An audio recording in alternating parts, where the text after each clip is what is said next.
येण्याच्या आधी रोहननी वर्णन केलं पहिला नशा आणि ह्या सगळ्या गोष्टींचं. त्या पूर्वीच्याही आठवणी असलेली लोक आपल्यामध्ये आहेत. आज खूप वेगवेगळ्या वयोगटातली मंडळी आहेत.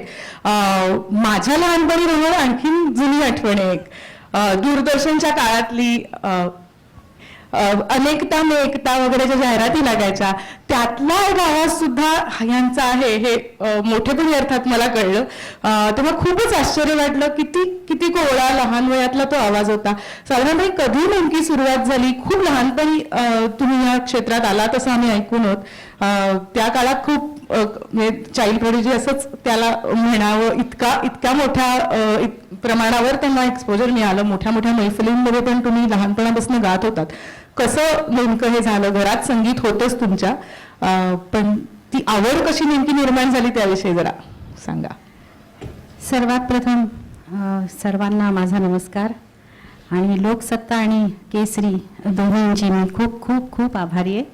अशा अनौपचारिक गप्पा मारण्याची मला संधी दिली. आणि मी तुमचे कार्यक्रम पाहिलेले आहेत आणि खूप आवडतात मला. तुम्ही दोघंही अप्रतिम अँकरिंग करता. थँक्यू.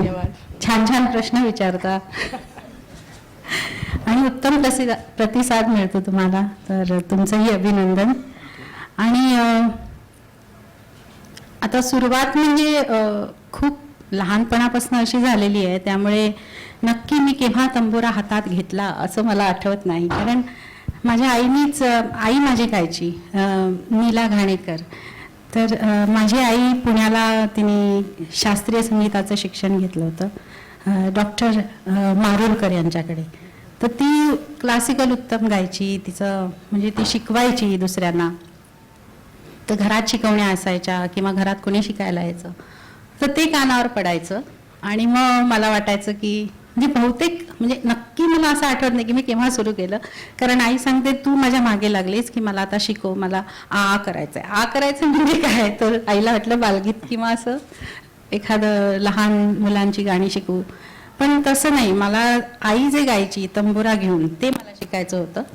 तर मग आईने माझ्यासाठी एक छोटासा तंबोरा आणला आणि मग त्या तंबोऱ्यावर रियाज सुरू झाला. तो पहिल्यांदा उत्साह होता की शिकायचंय. मग नंतर एवढा रियाज करायला लागतो हे कळायला लागल्यावर कंटाळा यायला लागला. मग खेळायचं असायचं, शाळेचा अभ्यास, मग खेळायचं संध्याकाळी, मग रियाज केव्हा करायचा असं म्हणजे असं. मग आई माझ्या मागे लागायची. कधी कधी मी चिडायची, रडायची. आई म्हणायची ठीक आहे तू रड, पण तंबोरा घेऊन रड. तर अशा तऱ्हेने लहानपणचा हा प्रवास सुरू झाला. आईने माझी शास्त्रीय संगीताची जी एक म्हणजे पाया असतो जे म्हणतात बुनियाद, ती एकदम छान करून घेतली. आणि मग नंतर तिला वाटायला लागलं की आता अजून पुढच्या संगीत प्रवासासाठी कोणाकडे तरी हिला शिकवावं, म्हणजे खूप चांगल्या गुरूंकडे. म्हणजे आई चांगलीच शिकवायची. आईचं जे मी आतापर्यंत नेहमी म्हणते की माझ्या आई वडिलांचा आशीर्वाद आहे आणि त्यांची धडपड आहे, ही सगळी त्यांची मेहनत आहे. आता दोघंही नाही आहेत पण त्यांचे आशीर्वाद आहेत माझ्या पाठीशी. तर असा हा प्रवास सुरू झाला माझा लहानपणी. म्हणजे आवड केव्हा आणि कशी निर्माण झाली हे मला ते गवळ्याचं सुरात असं म्हणतात ते तुमच्या बाबतीत खरं. मला साधण्याची थोडासा एक वेगळा प्रश्न आहे. म्हणजे तुमचं आडनाव खरंच सरगम आहे का मग तुम्ही गाता म्हणून मग ते घेतलंय असं? आता मी एकदम पुढे जाते, कारण सरगम म्हणजे मी साधना घाणेकर आहे माझं आडनाव आहे. पण फिल्मचा संगीत प्रवास जेव्हा सुरू झाला तेव्हा सरगम हे नाव घेतलं गेलं. म्हणजे मी कल्याणजीबाई आनंदजीबाईंकडून फिल्म संगीताचे जे एक असं ना मार्गदर्शन की कसं गायचं, प्लेबॅक सिंगिंग काय असतं, फिल्ममध्ये गायचं म्हणजे कसं गायचं, तर त्यांनी हे शिकवलं. आणि जेव्हा पहिला एक प्रोग्राम होता म्हणजे सिमल्याला होता तो प्रोग्राम, मी आणि अलका याज्ञिक कसं आम्ही एकदम नवीन होतो. म्हणजे त्यांच्याकडे खूप असे नवीन सिंगर्स आहेत जे शिकायचे. तर त्यांनी विचारलं एकदम प्रोग्रामच्या वेळी आणि सांगितलं की विचारून ठेव घरी की आपण साधना सरगम असं अनाऊन्स करूया का, बघ पुढे तुझं संगीताशी मिळतं जुळतं नाव आहे तर हे चांगलं होईल तुझ्यासाठी. तर मी विचारलं घरी आणि घरच्यांनी सांगितलं ठीक आहे चालेल म्हणून. आणि मग असं माझं संगीताशी सरगमशी नातं जोडलं गेलं. हा प्रश्न त्यांनी का विचारला म्हणते, खूप कमी लोकांना माहिती आहे की साधना सरगम इतक्या त्या म्हणजे तुम्ही हे इतक्या यांनी सांगते म्हणजे त्यात तुम्हाला मिळणाऱ्या कॉम्प्लिमेंट्स इतक्या आहेत की अनेकांना हे माहिती नाहीये की तुम्ही मराठी आहात. याचं कारण तुमची डिक्शन, तुमचा उच्चार.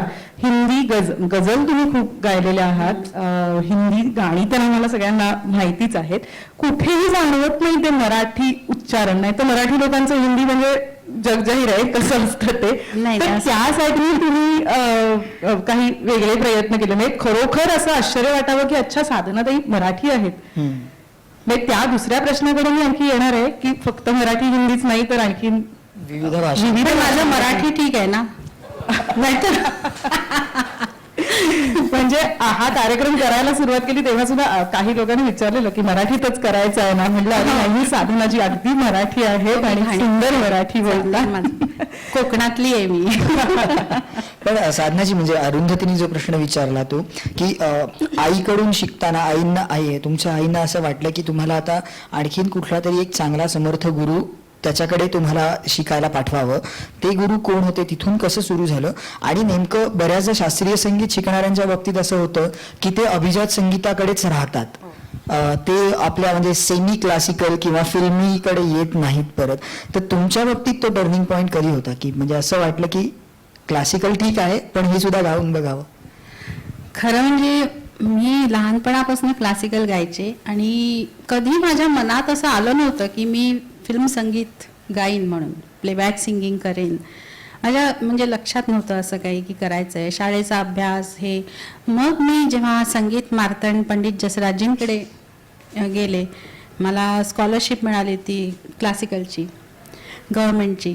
तर आई त्यांच्याकडे घेऊन गेली, त्यांना रिक्वेस्ट केली आणि खरोखर माझं मोठं भाग्य, परम भाग्य म्हणतात तसं, की पंडितजींकडे मला खूप छान शिकायला मिळालं. आणि त्यांनी इतकं मनापासून म्हणजे विद्येचं असं दान केलेलं आहे ना. आणि ते नेहमीच सगळ्याच शिष्यांना खूप प्रेमाने शिकवतात. तर माझं हे भाग्य की त्यांच्या त्या शिष्यगणांपैकी मी पण एक होते. आणि मग त्यांनी जेव्हा सुरू केलं तेव्हा क्लासिकल म्हणजे नुसतंच एक राग आणि त्याचं बंदिश आणि त्या तबल्यावर ताना आलाप घोटलेले असं नसतं. किती सुंदर असतं क्लासिकल, किती रसपूर्ण असतं. एक एक राग इतक्या सुंदर पद्धतीने ते मांडतात. ते रस त्याच्यात इतक्या भावना असतात त्यांच्या गाण्यामध्ये. ते सगळं मला इतकं छान ऐकायला मिळालं, शिकायला मिळालं. अर्थात मी ते पुढे पुढे गात होते. म्हणजे मी सवाई गंधर्वला सुद्धा गायले होते लहानपणी. म्हणजे पुर्या धनाश्री, मग एक टप्पा असं वगैरे गायले होते. तर त्याच्यानंतर असं काही होत गेलं की मग फिल्म संगीत म्हणजे कसं म्हणजे अनिल मोहिले जी आहेत ना, त्यांनी ते जेव्हा होते तेव्हा त्यांनी सांगितलं की नवीन नवीन गायक गायिकांना कल्याणजीबाई, आनंदजीबाई खूप प्रमोट करतात. आणि मग आईला वाटलं की क्लासिकल तर ही शिकतेच आहे पण फिल्म संगीत सुद्धा इतकंच अवघड आहे. खूप दोन्ही करणं अवघड आहे, दोन्ही एका वेळी करणंही अवघड आहे. पण फिल्म संगीतही गाणं, प्लेबॅक सिंगिंग हे खूप अवघड आहे असं मलाही जाणवत गेलं. आणि अनिलजींमुळे मी कल्याणजीबाईंना भेटले. फिल्म सेंटर स्टुडिओ आहे ताडदेवला, होता आता नाही आहे. तर तिथे किशोरदांचं रेकॉर्डिंग होतं. तर त्यांनी सांगितलं तू ये, आपण त्यांना ऐकूया. आणि त्या किशोरदांचं जे गाणं होतं त्याच्यामध्ये पण सरगम शब्द होता. म्हणजे योगायोग पण त्याच्यामध्ये होता. आणि त्यांचं तृष्णा फिल्मचं गाणं होतं. तर त्याच्यात मी मध्ये वेळ होता का, किशोरदा आले नव्हते का, असं काहीतरी होतं. तर मी ऐकवलं. मग त्यांना वाटलं की बापरे ही तर पंडितजींकडे शिकते. कल्याणजीबाई, आनंदजीबाईंनी ऐकलं, त्यांना खूप आवडलं. मग त्यांनी सांगितलं म्युझिक रूमवर ये. नंतर मी त्यांच्याकडे गेले आणि मग त्यांनी मला प्लेबॅक सिंगिंगचं एक टेक्निक असतं की त्याचं एक कसं गायचं. म्हणजे शास्त्रीय संगीत मी गात होते पण ते कोणत्या सुरात रियाज करत होते. फिल्म संगीत कसं वरच्या सुरात असतं, काळी 1 पासून काळी 2 पासून वरती गायला लागतं. कारण मेल सिंगर्सना समजा ड्युएट असेल तर ते मॅच झालं पाहिजे. आणि एक सगळ्यांच्या मनात एक असा आवाज बसलेला असतो हिरोईनचा, तर तो तसा त्या वरच्या पट्टीत जास्त खुलून येतो, ब्राईट होतं, पडद्यावर ते गाणं दिसणार आहे. अशा अनेक गोष्टी मग हळूहळू मी शिकत गेले. तुम्ही ज्यावेळी सुरुवात केलीत चित्रपट संगीताकडे वळलात ज्यावेळी, त्यावेळी रेकॉर्डिंग कशा पद्धतीने म्हणजे आम्ही जे जुने किस्से ऐकले ते लाईव्ह रेकॉर्डिंग व्हायचं, एक शास्त्रीय संगीत गाणाऱ्या एका मुलीला, तरुण मुलीला त्यावेळी नेमकं काय काय बघायला शिकायला मिळालं फिल्म संगीत करताना. दादा रिटेक करते है वगैरे असं किती वेळा व्हायचं साधारण? खूप छान. कारण ना पहिल्यांदा मी अगदी म्हणजे आता शास्त्रीय संगीतातनं आणि मी मराठी मुलगी त्यात म्हणजे हिंदी उर्दू गायचं वगैरे, मग हळूहळू ना म्हणजे त्यांनी सांगितलं काळी एकपासून रियाज कर. मग त्यावेळी वय काय होतं साधारण?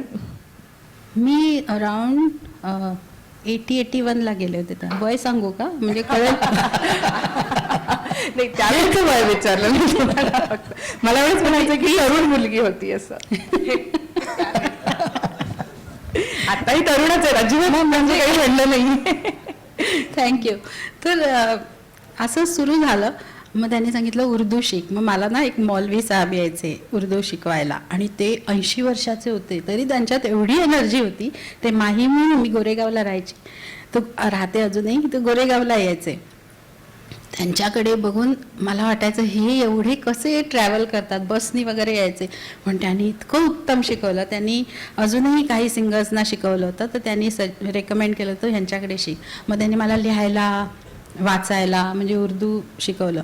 कारण त्याचा उपयोग कसा झाला की गलियों का बादशाह म्हणून एक फिल्म आली होती, राजकुमारजी होते त्याच्यामध्ये. तर माझं म्हणजे मी नवीन होते, फिल्म सेंटरला रेकॉर्डिंग होतं. तर कल्याणजीभाई म्हणाले की तू असं कर, माझे काहीतरी एक लाईन का डायलॉग्स असं काहीतरी होतं, नाही त्यांचे डायलॉग्स होते, माझी एक लाईन होती अशी. तर त्यांनी सांगितलं तू उर्दूत लिही म्हणजे जास्त असं छान इम्प्रेशन पडेल की तू उर्दू येतं. आणि ही म्हणजे आता ही कोण मुलगी, मी अगदी अजून म्हणजे आता मी जाडच आहे पण बारीक होते तेव्हा, ही म्हणजे असं वाटेल ना त्यांना. मग मी उर्दूत वगैरे लिहिलं, म्हणजे त्यावेळेपर्यंत उर्दू छान शिकवलं होतं. आणि असं करत मी गायले. मग म्हणजे तो एक हे छानच झाला, मला इतका फायदा झाला उर्दू शिकण्याचा की पुढे आज आयुष्यभर तो फायदा होतोच आहे. तर म्हणजे ह्याचा अर्थ मी प्रत्येक भाषेत गाते म्हणजे प्रत्येक भाषा शिकते असं नाही, पण आपली मराठी भाषाच इतकी समर्थ आहे की त्या भाषेतली सगळी जी अक्षर आहेत ती कुठे ना कुठे प्रत्येक भाषेत उपयोगी येतात. आणि मग आपल्याला उच्चार करताना तेवढा त्रास पडत नाही मराठी माणसाला. तर असे अनेक फायदे झाले. आणि मग फिल्म प्लेबॅक सिंगिंग काय असतं म्हणजे थोडीशी गाणी मी एक गाणं लताजींनी गायलं होतं ते मी डबिंग केलं. त्यावेळी डबिंग असायचं. साथिया फिल्मचं गाणं होतं, साथिया नाही विधाता फिल्मचं गाणं होतं, ते मी डब केलं. त्या विधातामध्ये एक 7 सहेलियां खडी खडी म्हणून ते आम्ही 7 जणींनी गायलं होतं. तर त्याच्यात माझं कोणतं होतं, डान्सरचा जो पोर्शन होता तो माझा होता. तर असं मला हळूहळू ना अनुभव येत गेला की कसं गायचं, माईक पुढे कसं गायचं. आणि एक फिल्म आली होती पिघलता आसमान, त्याच्यामध्ये लाईव्ह ऑर्केस्ट्रा बरोबर गाणं रेकॉर्ड करण्याची संधी मला मिळाली. आणि ते माझ्यासाठी अजूनही तो अनुभव अजूनही मला तो खूप महत्त्वाचा वाटतो. कारण आता लाईव्ह रेकॉर्डिंग होतच नाही, म्हणजे नाहीच आहे जवळजवळ. कधीतरी मुद्दामून कोणी केलं तर वेगळा प्रयोग म्हणून, पण तसं नव्हतं पूर्वी. पण माझ्यासाठी ती एक मोठी संधी होती, एक मोठा अनुभव होता. फेमस ताडदेवला रेकॉर्डिंग स्टुडिओ होता फेमस, तर तिथे खूप छान छान गाणी झालेली आहेत, म्हणजे राज कपूर साहेबांची वगैरे गाणी झालेली. तर तिथे पिघलता आसमान फिल्मचं गाणं रेकॉर्डिंग होतं आणि इला अरुणजींनी ते गाणं लिहिलेलं आहे. आणि ते गाणं सॅड सॉन्ग आहे. तर रती अग्निहोत्रीवर पिक्चराईज झालं होतं. तर ते गाणं होतं, त्याच्यामध्ये पहिले आलाप आणि मग तो मुखडा सुरू होतो आणि असं काय काय होतं. तर मी म्हणलं आपण एवढं रिहर्सल करायची गाण्याची एवढं छान की आपल्यामुळे रिटेक नाही झाला पाहिजे असं ते असतं ना. आता किती तुकडे करून आम्ही गातो ते काय आता म्हणजे. पण त्यावेळी सलग म्हणजे अगदी ए पासून म्हणजे अथपासून इथपर्यंत सलग गायचं होतं. आणि मग मध्ये पीसेस होते, मध्ये आलाप होते म्युझिकमध्ये, ते सगळं करायचं होतं. तर मी म्हटलं आपल्यामुळे. आणि मग तसंच झालं की माझ्यामुळे रिटेक नाही झाला. एनिवेज म्हणजे रिटेक तर होत असतात की काही थोडंसं पुन्हा घ्यायला लागतं, पण ते इतकं मला छान वाटलं की म्हटलं असं पण म्हणजे याचा अर्थ मी म्हणजे मी नेहमी एक अभ्यास या दृष्टीने प्रत्येक गोष्टीकडे बघत असते. तर लता दीदी आणि आशा दीदींनी किती अवघड गाणी, किंवा त्यावेळी अजून जे लेजंड सिंगर्स आहेत त्यांनी किती अवघड गाणी कशी कशी गायलेत, किती म्हणजे, आणि ती लाईव्ह रेकॉर्ड केलेली आहे.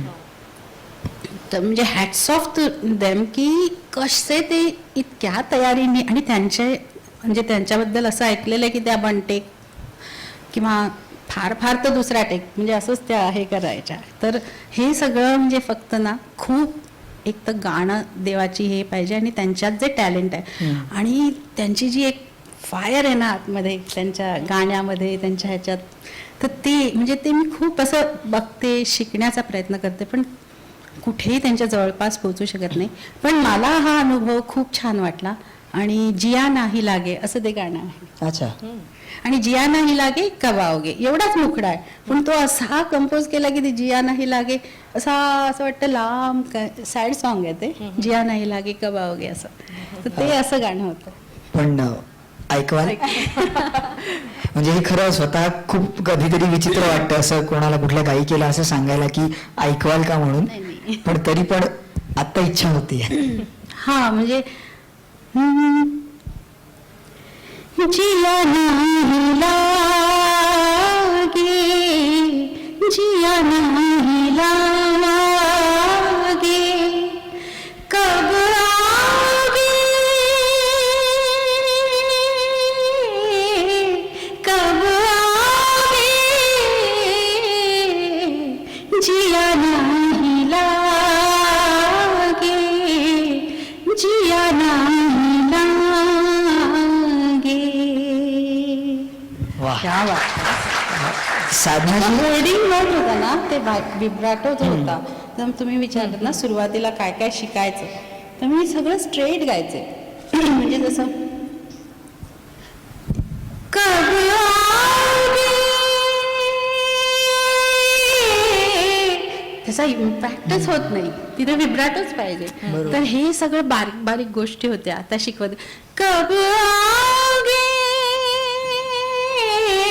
मग त्याच्यात तो फील येतो, आणि तिथे तो कुठे विब्राटो वापरायचा, कुठे स्ट्रेट नोट वापरायची, हे सगळं कल्याणबाईने वा. शिकवलं. साधनाची मला प्रश्न असा विचारायचा आहे की साधारण शास्त्रीय संगीत येत असलं, त्याचा पाया पक्का असला तर चित्रपट संगीत गाणं तुलनेने सोपं जातं, किंवा असं म्हणतात तरी विधान, किंवा शास्त्रीय संगीत तुम्हाला येत असेल तर त्याचा तुम्हाला फायदा इकडे नक्की होतो चित्रपट संगीत गाताना. चित्रपट संगीत गायला सुरुवात केल्यानंतर, प्लेबॅक सुरू केल्यानंतर त्याचा शास्त्रीय संगीत गायनावर काही परिणाम होतो का? अरे वा, छान प्रश्न आहे. हे अगदी खरं आहे की शास्त्रीय संगीत पाहिजेच पाहिजे, माझ्या मते शिकलंच पाहिजे, म्हणजे त्याला काही दुसरा पर्याय नाही असं माझं म्हणणं आहे. पण फिल्म संगीत गाता गाता अनेक गोष्टी अशा जाणवतात की आपण हे असं करूया. समजा मी बंदिश गातीये तर मी जास्त वेळ न गाता ती कॉम्पॅक्ट करते, किंवा बंदिशीचे जे शब्द आहेत ते अजून क्लिअर म्हणते, जे लोकांना कळतील की काय गातीये, मग त्यातला भाव लोकांपर्यंत पोहोचेल. आणि जे गाईन ते होईल तेवढं प्रिसाईज गाईन, असे काही काही म्हणजे विचार सुरू होतात. कारण ते इमानदार फिल्ममध्ये एक गाणं होतं, ते मोरे घर आय सजनवा, मी अलका याज्ञिक आणि सुरेश वाडकरजी या तिघांनी गायलेलं आहे. ते संजय दत्त आणि 2 मुली गातायत असं ते पिक्चरायझेशन बघेल तर तुम्ही खूप वेगळं आहे, पण गाणं सुंदर आहे. तर ह्याच्यावर मी एक आठवण सांगते, म्हणजे आता तुम्ही, तर हे गाणं झालं, मग ते गाणं म्हणजे ते असं मोरे घर आए सजनवा, मोरे घर आए सजनवा, असं तान आणि असं सगळं होतं. त्याच्यानंतर सरगम होती. तर हे गाणं आम्ही जेव्हा लंडनला गेलो होतो, म्हणजे पहिला आमचा शो, मी, अलका आणि Amitabh Bachchan in concert with Kalyanji Anandji असा शो होता. तर ते वेम्बली एरिना, पूर्ण असं राऊंड एरिना आहे, मध्ये गोल स्टेज. तर बाकी गाणी गायला काही आम्हाला वाटलं नाही की ठीक आहे, म्हणजे जे एक एक गाणं जाऊन गायचं आहे, अमिताभजीची एंट्री वगैरे ते सगळं वेगळं. मग त्या पूर्ण ह्याच्या माहोलमध्ये त्यांनी सांगितलं हे गाणं गायचं. तर आम्ही दोघी नहीं नहीं कल्याणजी भाई बहुत मुश्किल है, ये कैसे गाएंगे वो तो स्टेज आहे, त्याच्या भोवती सगळे म्युझिशियन्स बसले होते आणि ते स्टेज असं रिव्हॉल्व होत होतं. तर त्याच्यावरून मोरे घर आए असं सगळं गायचं. मग सरगम गायची, ताना गायच्या आणि मग तर डबल होत ना, दिनेना ना दिनेना सा सा सा सा सा सा सा सा नी नी नी नी नी नी नी नी नी सा सा सा सा सा नी नी नी नी नी नी नी सा सा सा सा नी नी नी असं करून तिहाई घेऊन ते संपतं. तर ते सगळं आम्ही कसं गाणार. तर म्हणे नाही नाही गाव गाव. अमिताभजी पण म्हणाले नाही नाही गाव, आपला भारतीय संगीत आहे. तर मग आम्ही गायलो आणि मग दोघी अशा नवीन नवीन जाऊन, पण इतका छान रिस्पॉन्स मिळाला, इतका छान रिस्पॉन्स मिळाला की असं वाटलं की हे नवीन गाणं, या नवीन मुली, पण त्या गाण्याचा जो क्लासिकलचा जो इम्पॅक्ट होता, पण त्याचा जे पेस होता तो लोकांना त्या कॉन्सर्टमध्ये आवडून गेला. म्हणजे स्लो सुरू नाही केलं किंवा शब्द किंवा ताल, रिदम, ते सगळं असं प्रिसाइजली असं हे केलेलं होतं आणि ते फिल्ममध्ये असल्यामुळे ते बांधलेलं होतं पूर्ण, पण क्लासिकल होतं, त्यामुळे ते लोकांना खूप आवडलं. आणि मग आम्ही शोधतोय एक्झिट कुठून आहे असं कळे ना आम्हाला. स्टेज रिव्हॉल्व होऊन तिकडे आला. अशा छोट्या छोट्या आठवणी आहेत. पण म्हणजे क्लासिकलचा इम्पॅक्ट किती छान होऊ शकतो, पण ते कोणत्या पद्धतीने, कोणत्या माहोलमध्ये आणि कसं आपण प्रेझेंट करतोय त्याच्यावर असतं. तुम्ही असं जी जी नावं सांगताय किंवा जे अनुभव सांगतायत, जेव्हा एक प्रश्न मगाचपासून मला पडलाय की तुम्ही सुरुवात केली, चित्रपट संगीतात गायला सुरुवात केली, त्यावेळी 2 लिजन्स गात होत्या, आशाताई आणि आशाताई लताताई दोघी गात होत्या. त्यांची गाणी लोकप्रिय होत होती. तुमच्या ज्या समकालीन आहेत, तुम्ही तीही नावं घेतली, त्या सुद्धा तितक्याच ताकदीच्या गायिका होत्या, आहेत अजूनही. ह्या सगळ्यांमध्ये ह्या क्षेत्रात टिकून राहणं, आपली वेगळी ओळख निर्माण करणं, आपला आवाज लोकांपर्यंत पोहोचवणं, हे किती आव्हानात्मक होतं. तुमच्यातली स्पर्धा कशी होती त्यावेळी तरुण गायिकांमधली?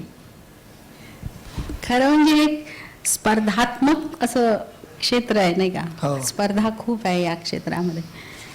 नमस्कार. नमस्कार. खूप छान वाटलं आलात, धन्यवाद. थँक्यू. तर मी सांगत होते की स्पर्धात्मक हे क्षेत्र आहे, पण मी ना स्वतः कधीच माझ्या असं पहिल्यापासून कधीच माझ्या असं लक्षात नव्हतं की मी असं गायचं म्हणजे मग हे गाणं मिळेल, तसं गायचं म्हणजे मग त्या फिल्ममध्ये गायला मिळेल. माझ्या डोक्यात एकच की चांगलं गायचं, असं गायचं आहे, हे असं गायचं आहे, ते तसं गायचं आहे, म्हणजे कसं गायचं हेच जास्ती लक्ष होतं. आणि बाजूला काय कॉम्पिटिशन चालली आहे, काय चाललंय, तिला जास्त गाणी मिळत आहेत का, तिचं गाणं हिट झालं का, मग मी मागे राहिले का, असं खरोखर म्हणजे माझ्या हातात माईक आहे, हेच माझं जीवन आहे. पण खरोखर माझ्या कधी लक्षात आलं नाही तेव्हापासून. आणि आताही मग ती सवय तशी राहिली नाही आहे. अर्थात किती जण काय काय सांगत असतात, काय काय बोलतात, कधी निगेटिव्ह बोलतात, कधी पॉझिटिव्ह रिस्पॉन्स येतो, कधी कसं कोणी भडकवण्याचा प्रयत्न करतात, असं पण होऊ शकतं. पण माझं नव्हतंच लक्ष आणि ते तसं नाहीच राहिलं म्हणून चांगलं झालं असं मला वाटतं. साधनाजी, सुरुवातीच्या काळात जेव्हा लताजींनी गायला सुरुवात केली होती तेव्हा त्यांच्या आवाजावर नूरजहांचा प्रभाव होता असं म्हणतात, आणि ते काही गाण्यांमधून लक्षातही येतं की अरे हा होतं म्हणून. त्यांनाही नूरजहांच्या प्रभावाखालून यायला अनिल बिश्वासांसारखा संगीतकार लागला की ज्यांनी लताजींना त्यांची ओळख दिली म्हणा किंवा असं म्हणा. तुम्ही सुरुवात केली त्यावेळी लताजी आणि आशाताई दोघीही होत्या. त्यांचा कुठे प्रभाव होता का, किंवा तुमच्या गायकीवर किंवा तुमच्या समकालीनांच्या गायकीवर कधी प्रभाव पडला का?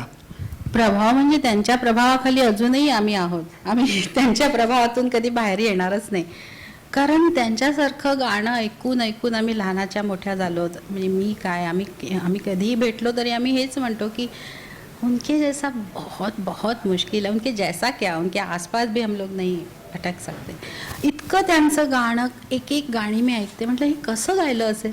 आता मी म्हणजे खरं सांगते, एक काही दिवसांपूर्वी आशाताईंबरोबर रेकॉर्डिंग होतं. आता त्यांच्याबरोबर गायचं म्हणजे माझी अवस्था काय होती माहिती. मी त्यांच्याबरोबर ना मी आत्ता हे तिसरं गाणं गायले. पहिलं एक गाणं गायले ते तडप फिल्ममध्ये, जे R.D. बर्मन यांचं म्युझिक होतं. मी, आशाजी आणि अमित कुमार. नंतर खून भरी मांगमध्ये एक गाणं होतं, राजेश रोशनजींचं म्युझिक होतं, मैं हसीना गजब की. तर रेखाजींना आशाजींचा व्हॉइस होता आणि सोनू वालियाला माझा. आणि आता हे मराठी आणि हिंदी असं एकच गाणं आहे ज्याच्यामध्ये हिंदी मी म्हटलंय, मराठी त्याने म्हटलं. आणि त्यांचा ग्रेटनेस एवढा की त्याने सांगितलं साधना गाईल म्हणून. तर माझ्यासाठी हे मोठं अवॉर्ड आहे, आत्तापर्यंतचं मोठं अवॉर्ड. तर मी त्यांच्या थँक्यू. तर त्यांचा हा आशीर्वाद आहे. तर त्यांच्याबरोबर गायचं पण त्यांनी मला इतकं रिलॅक्स केलं, इतक्या प्रेमाने, इतक्या साधेपणाने त्यांनी. आणि त्यांचा पोर्शन त्यांनी असा फटाफट गायला, ह्या म्हणजे त्यांची ऊर्जा बघून मी थक्क झाले. आणि ज्या पद्धतीने गाणं म्हटलं आता माझ्या कशातनं आवाज फुटे ना खरं म्हणजे. म्हणे साधनाजी मी नर्वस झाले. म्हटलं होणारच, नर्वसच होणार. पण त्या बसल्या होत्या. मग त्यांनी मला सांगितलं असं गा तसं गा, गाताना असं असं आतमध्ये आपण ॲक्टिंग करायचं, असं त्यांनी खूप छान टिप्स दिल्या मला. खूप चांगलं बसून माझ्याकडनं गाऊन घेतलं. तर याच्यापेक्षा अजून काय पाहिजे. तर माझ्यासाठी असे खूप छान छान मौल्यवान अनुभव आहेत. आणखीन एक प्रश्न विचारायचा आहे की साधारण आम्ही किशोरदांचं ऐकत आलोय, लताजींचं ऐकत आलोय की एखाद्या म्हणजे त्यांचा आवाज प्रत्येक ऍक्टर नुसार बदलतो. म्हणजे आम्हाला तरी असं ऐकताना वाटतं की अरे हा हे गाणं बहुतेक माला सिन्हावर पिक्चराईज झालं असावं, आणि ते खरंच तसं झालेलं असतं. आणि पडद्यावरची नायिका बघताना ते तिच्याच आवाजात आहे असं वाटतं. वाटतं. हे आश्चर्य. तर तुमच्या काळातल्या नायिका आणि तुमचा आवाज हा जो हे कॉम्बिनेशन होतं ते आम्हाला वाटायचं अरे त्याच गातायत म्हणून. तर हे नेमकं कसं होतं आणि तुमच्या बाबतीत ती सेम प्रोसेस होती का, की म्हणजे लताजींच्या किंवा किशोरदा किंवा रफींच्या बाबतीत असेल ती? नाही, मी म्हणजे त्यांचं मी पण असं ऐकलं होतं आणि असं वाटतं की हे यांच्यासाठी गातायत हे असं. पण मी जेव्हा गायला जाते किंवा माझ्यासमोर गाणं येतं तेव्हा मी बघते गाणं काय, सिच्युएशन काय, गाण्याचे शब्द काय आहेत, मग मला कसं गायचं आहे, मग हे काय, कुठच्या शब्दावर जोर द्यायचा आहे, कुठचं एक्सप्रेशन जास्त ह्याच्यात ठळक करायचं आहे, किंवा एकूण वरचा सूर लागतोय मग तिथे शब्द आल्यावर तिथे आवाज क्रॅक होता कामा नये. अशा अनेक बारीक बारीक गोष्टी असतात, त्या सगळ्या एकदम सरकन डोळ्यापुढे येतात किंवा गाता गाता अजून त्या छान स्पष्ट होत जातात. 1-2 टेकमध्ये तर अगदी क्लिअर होऊन जातं की हे गाणं असं गायचं आहे म्हणून. तर माझी ही प्रोसेस आहे. म्हणजे मी गाणं बघते आणि ह्या गाण्याला काय जरूर आहे, रिक्वायरमेंट काय या गाण्याची, तिकडे मी जास्त लक्ष देते. आणि मग कधी कधी असतं ना की गाण्यामध्ये गाता गाता लाफ्टर आलं पाहिजे. आणि पहिले मध्ये अशी खूप गाणी होती की गाता गाता मग सिसकिया आहोत तर सिसकिया देत देत देत ओके झालं की मी इतकी हसायची की म्हणजे ते इतकं कॉन्ट्रास्ट. पण म्हणजे असं त्या गाण्याची जी रिक्वायरमेंट आहे ती पूर्णपणे त्याच्यात ओतण्याचा मी प्रयत्न करते. तर माझी ही प्रोसेस आहे. म्हणजे मी अर्थातच सांगतात की ही हिरोईन आहे किंवा हे असं सिच्युएशन आहे, तर मुख्य म्हणजे सगळेच जण त्या गाण्यासाठीच, म्हणजे त्याही हिरोईन ज्या आहेत ते त्याचसाठी भाव चेहऱ्यावर आणणार आहेत आणि मी सुद्धा त्या गाण्याला हे करणार आहे, प्रेझेंट करणार आहे. तर त्यामुळे मी ह्या प्रोसेसनी गाते. अच्छा. तुम्ही गात होतात त्यावेळीच्या चित्रपट संगीताचा बाज आणि आजच्या काळातला बाज हा खूप वेगळा होता. अर्थात पूर्वी तुमच्यावर ज्यांचा प्रभाव होता किंवा तुम्ही लहानपणी ऐकलं असेल त्यावेळी आणखीन खूप वेगळ्या प्रकारची गाणी व्हायची. तुम्ही या तिन्ही स्टेजेस बघितले आहेत असं मी म्हणेन. तुम्ही काम पण केलेत 80-90च्या दशकात ज्या पद्धतीने रेकॉर्डिंग व्हायचं, तुम्ही तर लाईव्ह रेकॉर्डिंगचा सुद्धा अनुभव घेतलाय, त्यानंतर डबिंगही केलंय. आणि आत्ताची प्रोसेस तर कदाचित त्याहून खूपच वेगळी. तुम्ही म्हणालात बोलता बोलता मग अशी तुकड्या तुकड्यात आता कदाचित तर मद्रासला तयार झालेलं असतं, इकडून एक फक्त आवाज पाठवायचा असतो वगैरे असं. आत्ताची तुम्ही प्रोसेस जरा सांगाल का आता आमच्या सगळ्यांसाठी? नेमकं आत्ताच्या काळात डिजिटल युग सुरू झाल्यानंतर कदाचित आपण म्हणूया, आणि हे जे म्हणजे तुम्ही रेहमानांबरोबर A.R. रहमानबरोबर खूप काम केलंय. तो माणूस जगात त्याच्या स्टाईलसाठी, संगीतासाठी तर आहेच, पण त्यांची रेकॉर्डिंग स्टाईल ही खूप आम्ही ऐकून आहोत त्याच्याबद्दल पण. तर ते हे सगळंच आम्हाला थोडंसं समजून घ्यायचं की जनरल तुम्ही जेव्हा सुरुवात केली त्यावेळी डबिंग सुद्धा होतंच, पण त्यावेळी काय पद्धतीने गाणं, म्हणजे अख्खच्या अख्खं गाणं रेकॉर्ड व्हायचं, रिहर्सल्स व्हायच्या, तुमच्या बरोबर सहगायक तुमचा ड्युएट गात असाल तर असायचा, म्युझिशियन्स असायचे का, कसं होतं नेमकं आणि आता कसं बदललंय? हो, मी जसं सांगितलं लाईव्ह केलं, मग नंतर डबिंग सुरू झाली. मग त्यावेळी जर ड्युएट असेल तर सहगायक यायचे. आणि आता हळूहळू मग असं होत गेलं की प्रत्येकाच्या वेळेप्रमाणे, प्रत्येकाच्या सोयीनुसार डबिंग करायचं. ड्युएट असलं तरी काही नाही, मग वेगळं हे गाऊन गेले, ते गाऊन गेले, मग आम्ही गाणार.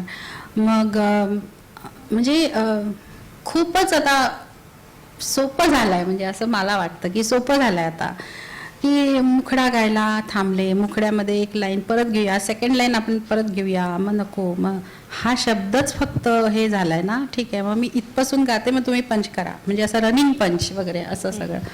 तर ते सगळ्यांनाच माहिती आता की कसं आता गाणं रेकॉर्ड होतं. आणि रहमानजींबरोबर म्हणाल तर मी पहिल्यांदा जेव्हा चेन्नईला गेले पहिलं गाणं करायला, तेव्हा इंडियन फिल्मचं काहीतरी एक छोटासा पोर्शन होता, तो केला. नंतर मग त्यांनी सपनेसाठी बोलावलं होतं, चंदारे चंदारे. तर ते चंदारे म्हणजे पहिलं हिंदी वर्षन केलं, ते हरिजींनी गायलं होतं.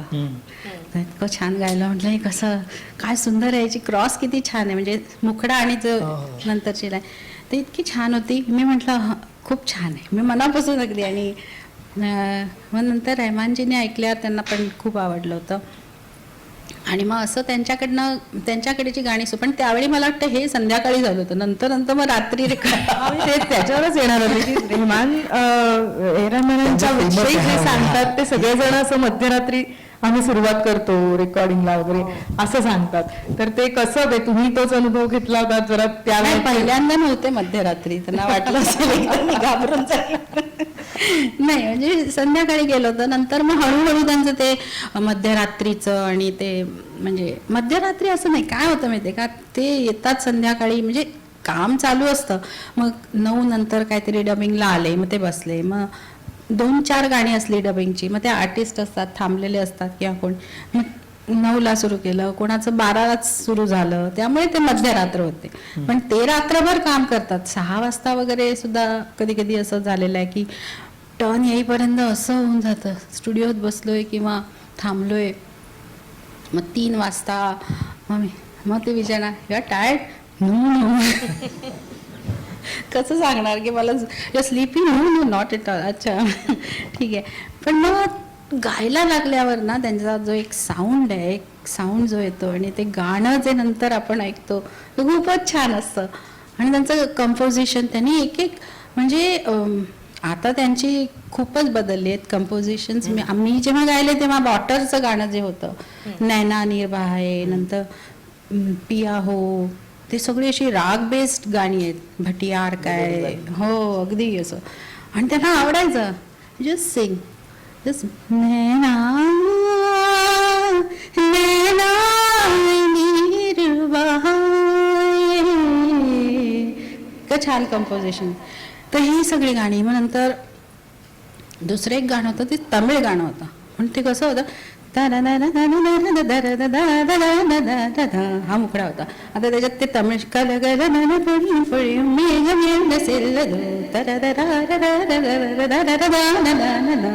हे, आणि त्याच्यानंतर क्रॉस अवघड, तर असंच तर तमिळमध्ये इतकं फास्ट म्हणायचं, पण ते इतकं छान कंपोजिशन आहे. आणि ते ज्या प्रकारे गाऊन घेतात ना, आपण इन्स्पायर होत जातो की हां असं गायचं, असं गाय. आणि त्यांना पण एखादी आपण जागा व्हेरिएशन घेतली किंवा थोडं काही ॲड केलं तर आवडतं.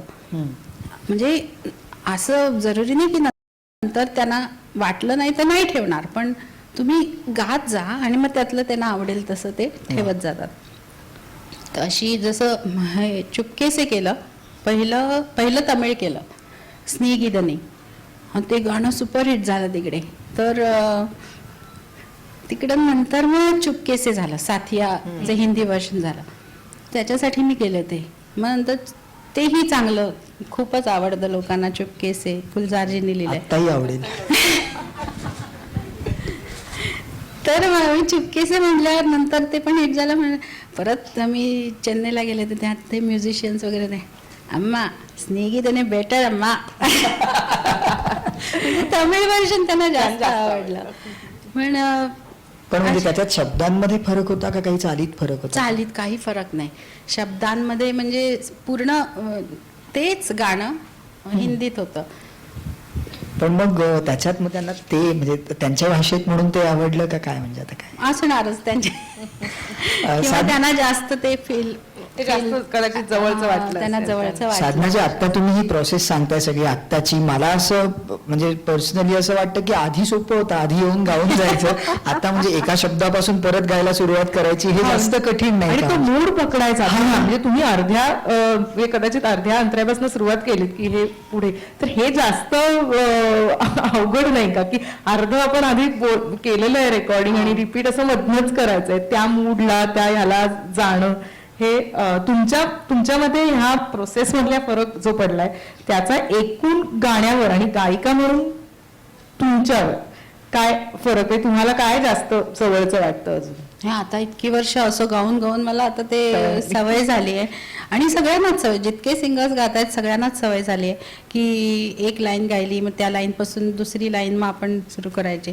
ते आपण तेवढ्या तयारत म्हणजे त्या मूडमध्येच असतो ना ते गाणं डब करताना, त्यामुळे ते पटकन पकडलं जातं, असं होत नाही. किंवा कधी कधी असं होतं की मग गाता गाता मग दुसरी लाईन एकदम जी ब्राईटनेसनी जी फोर्सनी पहिली लाईन आली आहे ती आली नाही, मग दुसरी लाईन अशी डल झाली. ओके मग परत करूया. मग ते असं समजत जातं ना की ही दुसरी लाईन आणि पहिल्या लाईन मध्ये काय फरक पडला, मग आपण पुन्हा त्या लेवलला येतो. असं ते टेक्निकली होत जातं. पण आता सोपं आहे, म्हणजे छान वाटतं. साधनाजी, मला तुमच्या को सिंगर्स बद्दल विचारायचं आहे की तुम्ही पार कदाचित कुमार सानू, त्याच्यानंतर उदित नारायण, हरिहरन, सोनू निगम, अगदी आत्तापर्यंत असे को सिंगर तुमचे आहेत आणि प्रत्येकाची गायकी वेगळी आहे. तर अर्थातच तुमची ही गायकी प्रत्येकाबरोबरची कशी असते आता आम्हाला तेही जाणून घ्यायला आवडेल. पण हा एवढा चेंजिंग ग्राफ को सिंगर मधला सुद्धा तो तुम्हाला कसा, आणि प्रत्येकाचं एक एक वैशिष्ट्य सांगू शकाल का या? हो, म्हणजे प्रत्येकाचं गाण्याचं वैशिष्ट्य असतं, स्वभाव वैशिष्ट्य असतं. पण सगळ्यांबरोबर गाताना मला मजा आलेली आहे. आणि आम्ही पण म्हणजे जवळजवळ एकत्रच प्रवास सुरू झाल्यामुळे असे छान मैत्रीपूर्ण वातावरणात आमचं डबिंग होत असतं. जसं आता हे गाणं होतं आओ ना, गुंजी सी है सारी, तर त्याच्यामध्ये उदितजी एकदम ते नेहमी ना समोरच्याला खूप इन्स्पायर करतात. क्या बात आहे करून एकदम इन्स्पायर करतात.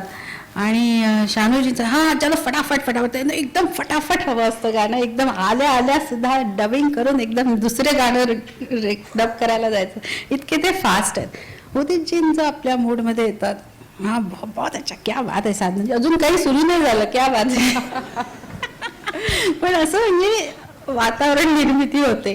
तर हे गाणं मला ते घाणेकरजी क्या बात है, आपने क्या गाया, म्हणजे झाजी आपने भी बहुत अच्छा गाया, त्यांचं आडनाव झा आहे ना. तर अशी गंमत होत असते. आणि भेट झाली आता, म्हणजे जाता येता भेट होते. माझं झालंय ते येत आहेत अशी आता भेट होते, म्हणजे नाही मग शोज मध्ये वगैरे. तुम्ही आता कुमार सानूंबरोबर आता एक गाणं रेट्रो फील मधलं गायलं, तुमसे मिले दिल में उठा दर्द करारा, दम लगा के हायशा मधलं. तर ती ऍक्च्युली त्याचं मेकिंग बघणं ही सुद्धा खूप फन प्रोसेस होती. कारण 90च्या काळात ज्यांनी अनुभवला असेल, जे मी शाळेत होतो अर्थात त्यावेळी, पण जे ज्यावेळी कॉलेजमध्ये असतील त्यांना सुद्धा तो काळ एकदम खूप वेगळ्या टोनची गाणी आहेत सगळी. त्या गाण्यांचा एक वेगळा बाज आहे. अन्नू मलिकजींचं म्युझिक एक वेगळं आहे त्याच्यात. आणि त्या काळातली गाणी आणि आत्ताची गाणी टेक्निकली सोडा, पण एकंदरीत चालींमधल्या वैविध्यांबद्दल तुम्ही काय सांगाल? त्याचा म्युझिकल इम्पॅक्ट पण खूप वेगळा आहे त्यावेळेच्या आणि आत्ताच्या गाण्यांमधला. तर आत्ताच एक प्रोग्राम झाले आमचे, शानूजी आणि माझे, आणि असं सगळेजण समोर होते. त्याने विचारलं, वो गाणे याद है अभी, गाणे समज में नहीं आते. तर म्हणजे असं चाललंय की गाणं येतं आणि जातं, येतं आणि जातं, आणि त्या काळची गाणी अजूनही लक्षात आहेत. मला असं वाटतं की जे चांगले शब्द असतात, ज्याच्यात उत्तम काव्यात्मक लिरिकल व्हॅल्यू जी असते ती चांगली असते आणि उत्तम मेलडी असते. ती गाणी जास्त दीर्घ काळ टिकतात. आणि तशी गाणी म्हणजे जुनी गाणी तर ओल्ड इज गोल्ड म्हणजे आहेच ते. त्याच्यानंतर आमचा जो 90s काळ होता त्याच्यात पण खूपशी गाणी अशी होती की जी मेलडी आहे, चांगली चांगली शब्द लिहिलेले आहेत. हर किसी को नहीं मिलता यहाँ प्यार जिंदगी में, खुश नसीब है वो जिनको है मिली ये बहार जिंदगी में, अशा टाईपची गाणी. तर हे सगळं सुंदर लिहिलेलं हे गायला मिळालं आम्हाला आणि ती गाणी अजूनही लोक ऐकतात. नंतर हे दम लगा के हैशा जेव्हा आलं त्याच्यात ते दुसरं पण गाणं फार सुंदर आहे, मोह मोह के धागे, खूप छान केलं. खूप छान गाणं आहे. तर आमचं हे होतं की म्हणजे शानूजी, अन्नूजी आणि मी, अन्नूजी एकदम इन्स्पायरिंग मूडमध्ये आणि साधना शानू वो करना है पहले, वो अपना जो एरा वही क्रिएट करना है हम लोग. मग म्हणजे ते गाताना पण मजा आली आणि ते गाणंही तेवढंच म्हणजे हिट झालं. ते गाणं आवडलं लोकांना आणि तो एक पुन्हा जो एक फील आला गाणं करताना. मग त्या आठवणी आपण मेहबूबमध्ये केलं होतं ते गाणं असं तसं. मेहबूब स्टुडिओमध्ये खूपशी गाणी रेकॉर्ड झालेली आहेत. तर तेरे दर पे सनम चले आए, बाजी मधलं आणि अशी सगळी गाणी. तर ते असं आठवणी काढत आणि मग हे गाणं रेकॉर्ड झालं. गाणं गाताना सुद्धा वाटलं होतं खूप छान गाणं आहे, मस्त मजा येणार आहे हे. पण याचं रेकॉर्डिंग लाईव्ह झालं होतं का काय? म्हणजे नाही, ट्रॅक होता, ट्रॅकवरच आम्ही गायलो. प्रश्न यायला लागलेत. एक स्नेहल दामले ठाण्याहून आल्यात, त्यांनी प्रश्न विचारलाय गाणं शिकताना म्हणजे गीत गायन शिकताना आणि सादर करताना कोणत्या गोष्टी विचारात घेणं जरुरीचं असतं असं त्यांचं म्हणणं. वा, गाणं शिकताना तर म्हणजे सगळंच की म्हणजे सूर कसा लागतोय, आपण काय शिकतोय, कोणत्या दिशेने आपलं कोणतं गाणं गायचं आहे किंवा शास्त्रीय संगीत शिकताय का, तुम्हाला प्रेझेंट काय करायचं आहे. म्हणजे शिकताना तुम्हाला माहिती आहे गुरु जे सांगतायत ते तसं आधी आपल्याला येत आहे की नाही, मग आपलं त्याच्यात आपण काय इनपुट घालतोय. म्हणजे गुरूंच्या पुढे नाही जायचं असं नाही म्हणत, पण त्याच्यावर चिंतन मनन आणि मग प्रेझेंट करताना की जितकं होईल तितकं आपण आधी रिलॅक्स व्हायचं, कॉन्फिडंट, आणि मग आपल्याला जे काही येत आहे ते प्रेझेंट करायचं. आणि त्यावेळी असं आपण टेन्स नाही व्हायचं किंवा आपण हे नाही व्हायचं की कारण आपण प्रेझेंट करतोय, लोकांना ते आवडलं पाहिजे. तेव्हा मनापासून जे आपण गाऊ ते मनापर्यंत पोचेल अशा तऱ्हेने. म्हणजे आता टेक्निकली खूपशा गोष्टी आहेत ज्या आपल्याला बघायला लागतात शिकताना आणि प्रेझेंट करताना. पण बेसिक हे आहे की आपण गुरूंपुढे बसलो की ते जे सांगतात ते आधी त्यांनी सांगितलेलं आपण जसं म्हणतात ना समर्पणाचा भाव, तसं त्या यांनी डिवोशननी शिकायचं. आणि मग ते रियाज करणं पण महत्त्वाचं आहे, त्याच्यावर मनन चिंतन करणं पण महत्त्वाचं आहे, गाणं खूप ऐकणं महत्त्वाचं आहे. आणि त्याच्यानंतर प्रेझेंट करताना हल्ली तर नुसतं गायचं नसतं. तर समजा स्टेजवर मी त्याच प्रश्नाकडे परफॉर्मन्स म्हणजे की आम्ही लताजींचे प्रोग्राम बघितलेत की ज्या फक्त पांढरी छान मोत्याची अशी छान साडी नेसून यायच्या, पदर असा, आणि एकही चेहऱ्यावरची रेष न हलवता फक्त आवाजातून शृंगारापासून ते अगदी करुण रसापर्यंतचे सगळे भाव गाऊन जायच्या. आणि आज आम्ही कॉन्सर्ट बघतो तेव्हा आम्हाला आवाजातून कळतात भाव, नाही असं नाही, पण चेहऱ्यावरून जास्त. आजची गायिका ही परफॉर्मरच असली पाहिजे असं थोडं वातावरण आहे दिसतं लाईव्ह कॉन्सर्ट्स मधनं. ज्या तरुण गायिका किंवा नवीन पिढीच्या गायिका असतात आणि ऑडियन्स पण अर्थातच त्या पद्धतीचाच असतो, आणि for that matter reality show मधून सुद्धा आणि त्याच पद्धतीने तसं घडवलं जातं म्हणजे तरुण मुलींना की you should be a performer. हा, कारण ऑडिओ व्हिज्युअलचा जमाना आहे ना आता, नुसतंच ऑडिओ नाहीये. आता आपण बघतो सुद्धा गाणं, तर बघताना गाणं जितकं चांगलं असलं पाहिजे, चांगल्या रीतीने गायलं पाहिजे, तितकंच ते चांगल्या रीतीने प्रेझेंट केलं पाहिजे. ह्याचा अर्थ खूप डान्स करून गायचं असं नाही. पण आता काही गाणी असतात जी सॉफ्ट नंबर्स आहेत. जब कोई बात बिगड़ जाए, जब कोई मुश्किल पड़ जाए, तुम देना साथ मेरा ओ हम नवा, हे सॉफ्ट गाणं आहे. ह्याच्यात मी काय जास्त काय करणार, फार तर असं असं करते. आणि हे वेडिंग अॅनिव्हर्सरीचं गाणं आहे सगळे. तर दुसरी गाणी आहे जे सात समुंदर मी म्हंटल तर ते एकदम मी सात समुंदर पार असं नाही म्हणू शकणार, थोडस त्याच्याबरोबर मुवमेंट पाहिजे. तर अशा तऱ्हेने प्रेझेंटेशन पाहिजे असं माझं म्हणणं आहे.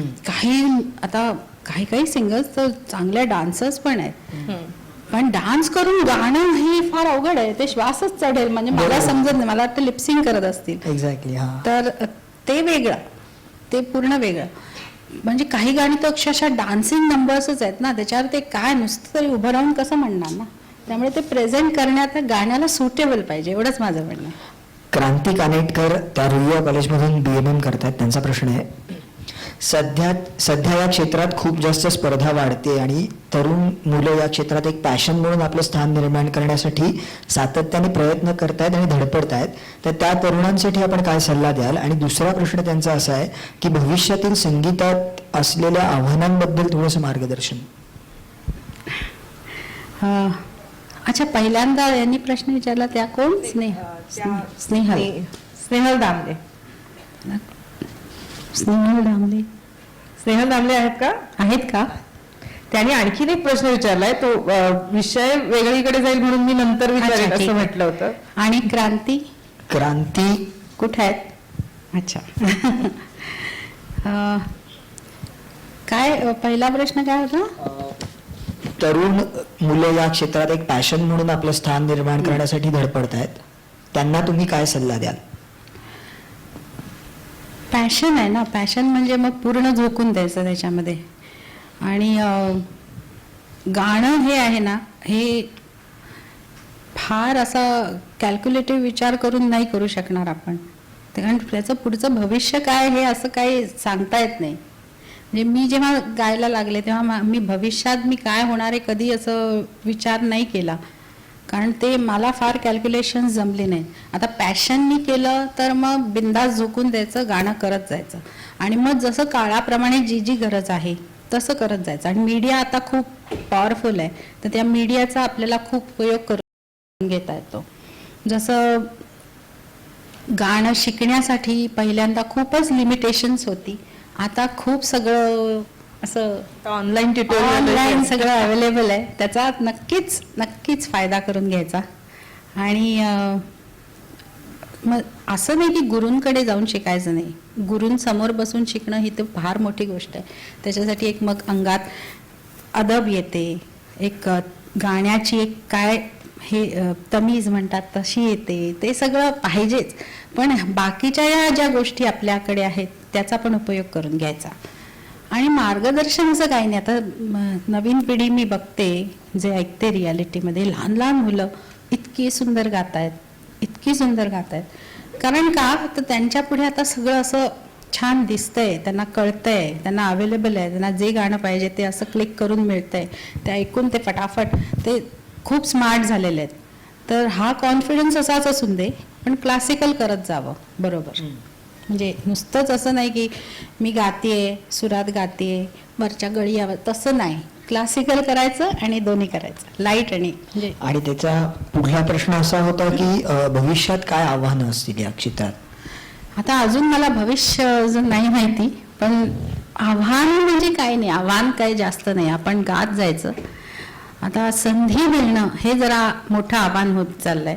म्हणजे नक्कीच रियालिटी शोज मधून जे पुढे येतात त्यांना एकदम कधी कधी रातोरात एवढं मोठं गाणं मिळून जातं आणि खूप असं प्रसिद्धी मिळून जाते. पण त्याच्यानंतर मग पुढचं काय हे जे आहे ते काही अनिश्चित आहे. पण त्याच्यासाठी मग स्वतःच्या मनाची तयारी पाहिजे की ह्याच्या पुढे आपण इथपर्यंत आलोय ना, आता ह्याच्या पुढे बघून अजून प्रवास चालू ठेवायचा, असं त्याचं हे आहे.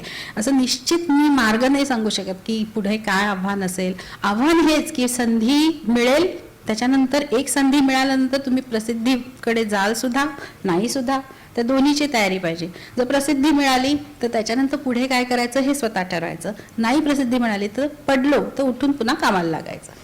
क्या बात आहे. एक प्रश्न आपण मगाशी बोलत होतो त्या संदर्भातलाच आहे, थोडा पुढे जाणार आहे. अनुराधा ठाकूर यांनी विचारलंय, गाण्याचा सुरेलपणा आणि गोडव्याबरोबरच, तुमच्या गाण्यातल्या गोडव्याबरोबरच तुमच्या वागणुकीत एक खानदानी सुसंस्कृतपणा आहे. लाईव्ह शोज मध्ये तो जाणवतो. हे मी पण तुम्ही कसं जपलं या मुखवट्याच्या जगात राहून सुद्धा, वावरून सुद्धा लता आशा जिच्या प्रभावाखालील क्षेत्रात स्वतःचं वैशिष्ट्य पूर्ण स्थान निर्माण करणं ही तारेवरची कसरत तुम्ही कशी साधलीत असं त्यांचं म्हणणं आहे. थँक्यू अनुराधाजी. अनुराधा ठाकूर. अरे वा. थँक्यू.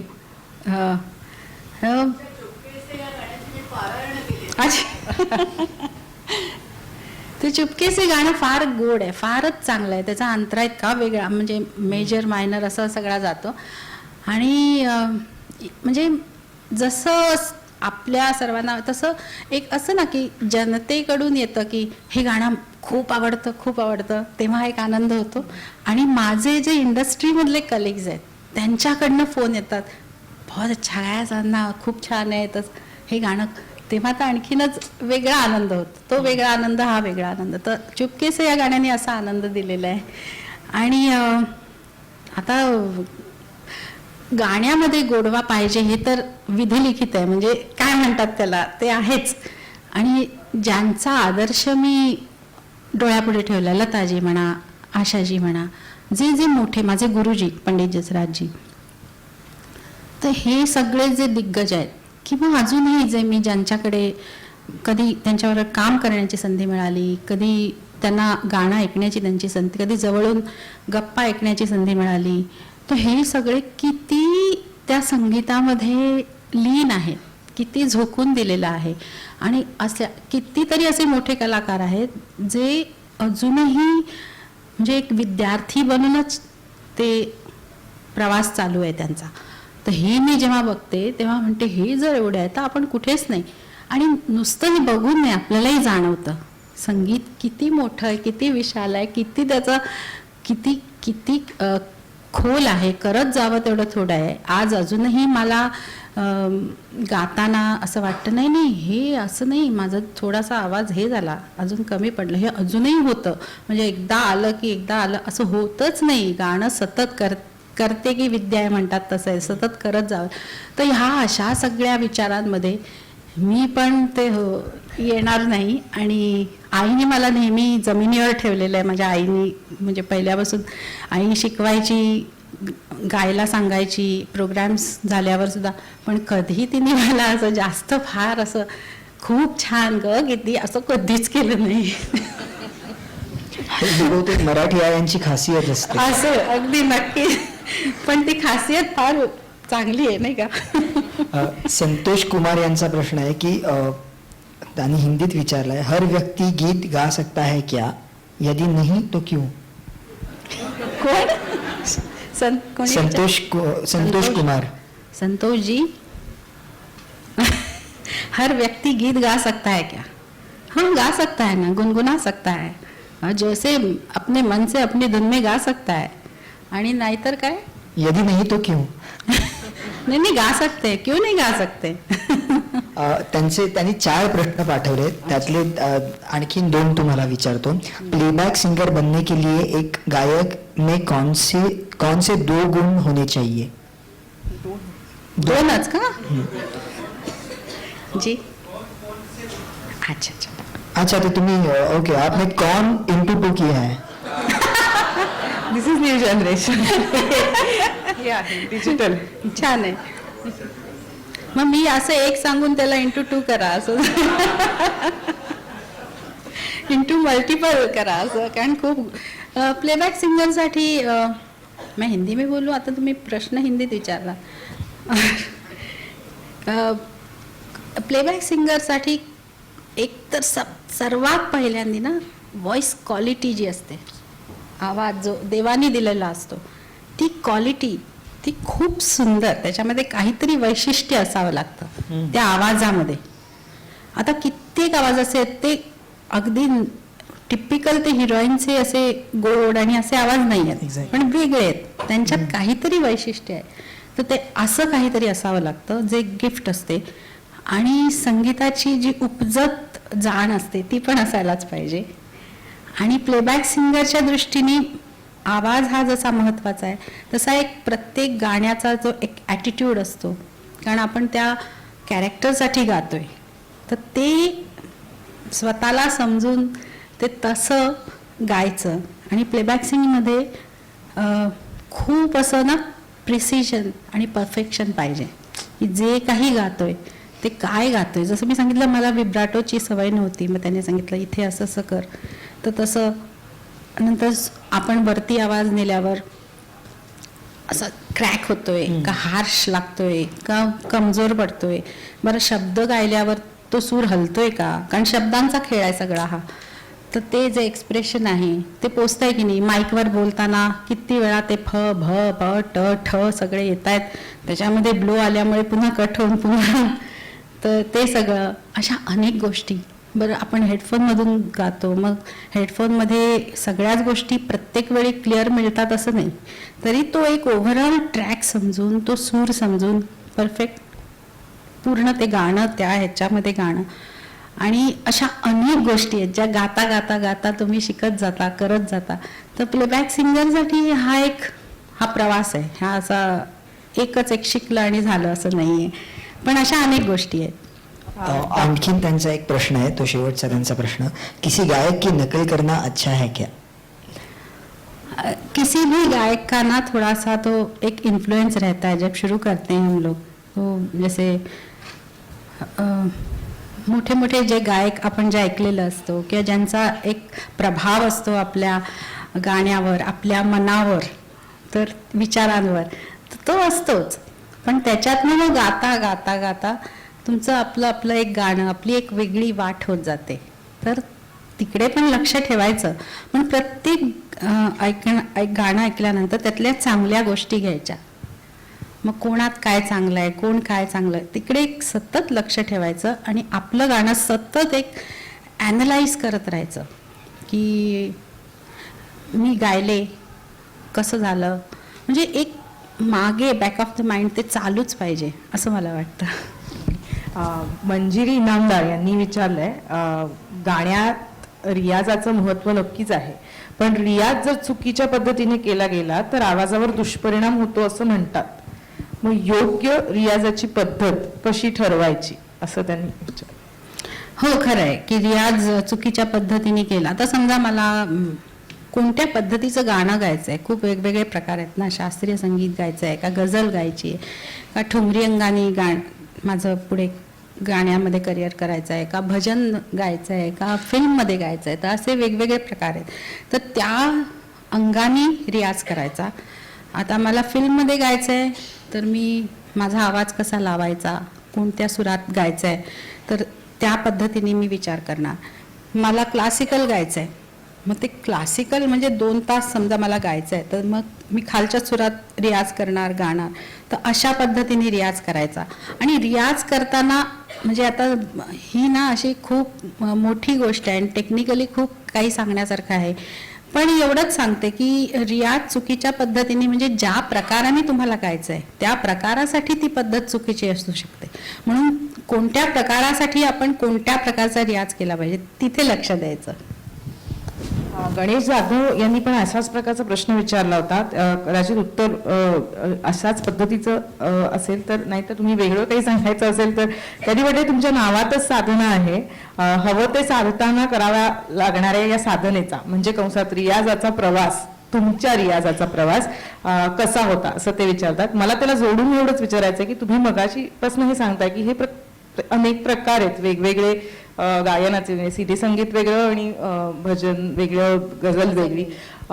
तुम्ही प्रत्येक प्रकारामध्ये गाताना त्या दृष्टीने काही वेगळी तयारी करावी असं तुम्हाला वाटतं का, का शास्त्रीय संगीताचा बेस पक्का असेल तर ह्या सगळ्या गोष्टी करणं सोपं जातं, त्या रियाजाचा इथे फायदा होतो?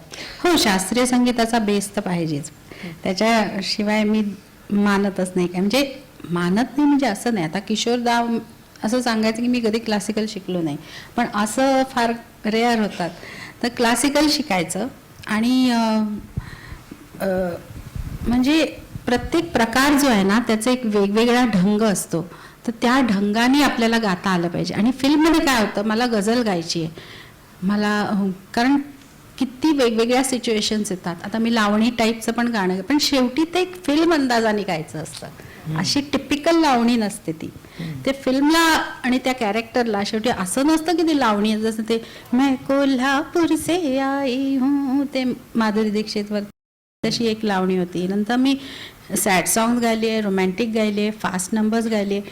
तर आता हे गझल पण काही काही गझल अंगाची गाणी आहेत, पण म्हणजे टिपिकल गझल गाणं, तो प्रोग्रॅम पूर्ण 1 तासाची गझल गाणं ह्याच्यासाठी वेगळा अभ्यास आहे. पण फिल्ममध्ये गझल अंगाने जे कंपोजिशन आहे ते त्या टाईपने गायचं. भजन सुद्धा असतात, ओ पालनहार आहे, किती सुंदर आहे ते. ते ॲक्च्युली लताजींनी गायलेलं आहे, पण त्याच्यात मला पण एक अंतरा गाण्याची संधी मिळाली.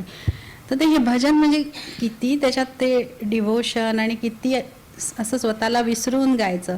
पण ते सगळं माझं म्हणजे फिल्म अंगाने विचार करून गायलेले हे वेगळे वेगळे जॉनर्स. पण आता कोणाला गझल सिंगर व्हायचं आहे तर ते वेगळंच त्याचा अभ्यास आहे. कोणाला शास्त्रीय संगीत करायचं त्याचा वेगळा अभ्यास आहे, पूर्ण वेगळा रियाज आहे, पूर्ण विचारधारा वेगळी आहे, पूर्ण पद्धत वेगळी आहे. भगवान बोयाळ रुईयामधून BMM करतायत. त्यांनी प्रश्न विचारलाय, तुम्ही आता गायन क्षेत्रात येऊन बरीच वर्ष झाली आहेत, तुम्ही अनेक ग्रामीण आणि शहरी तरुणींच्या प्रेरणास्रोत सुद्धा आहात.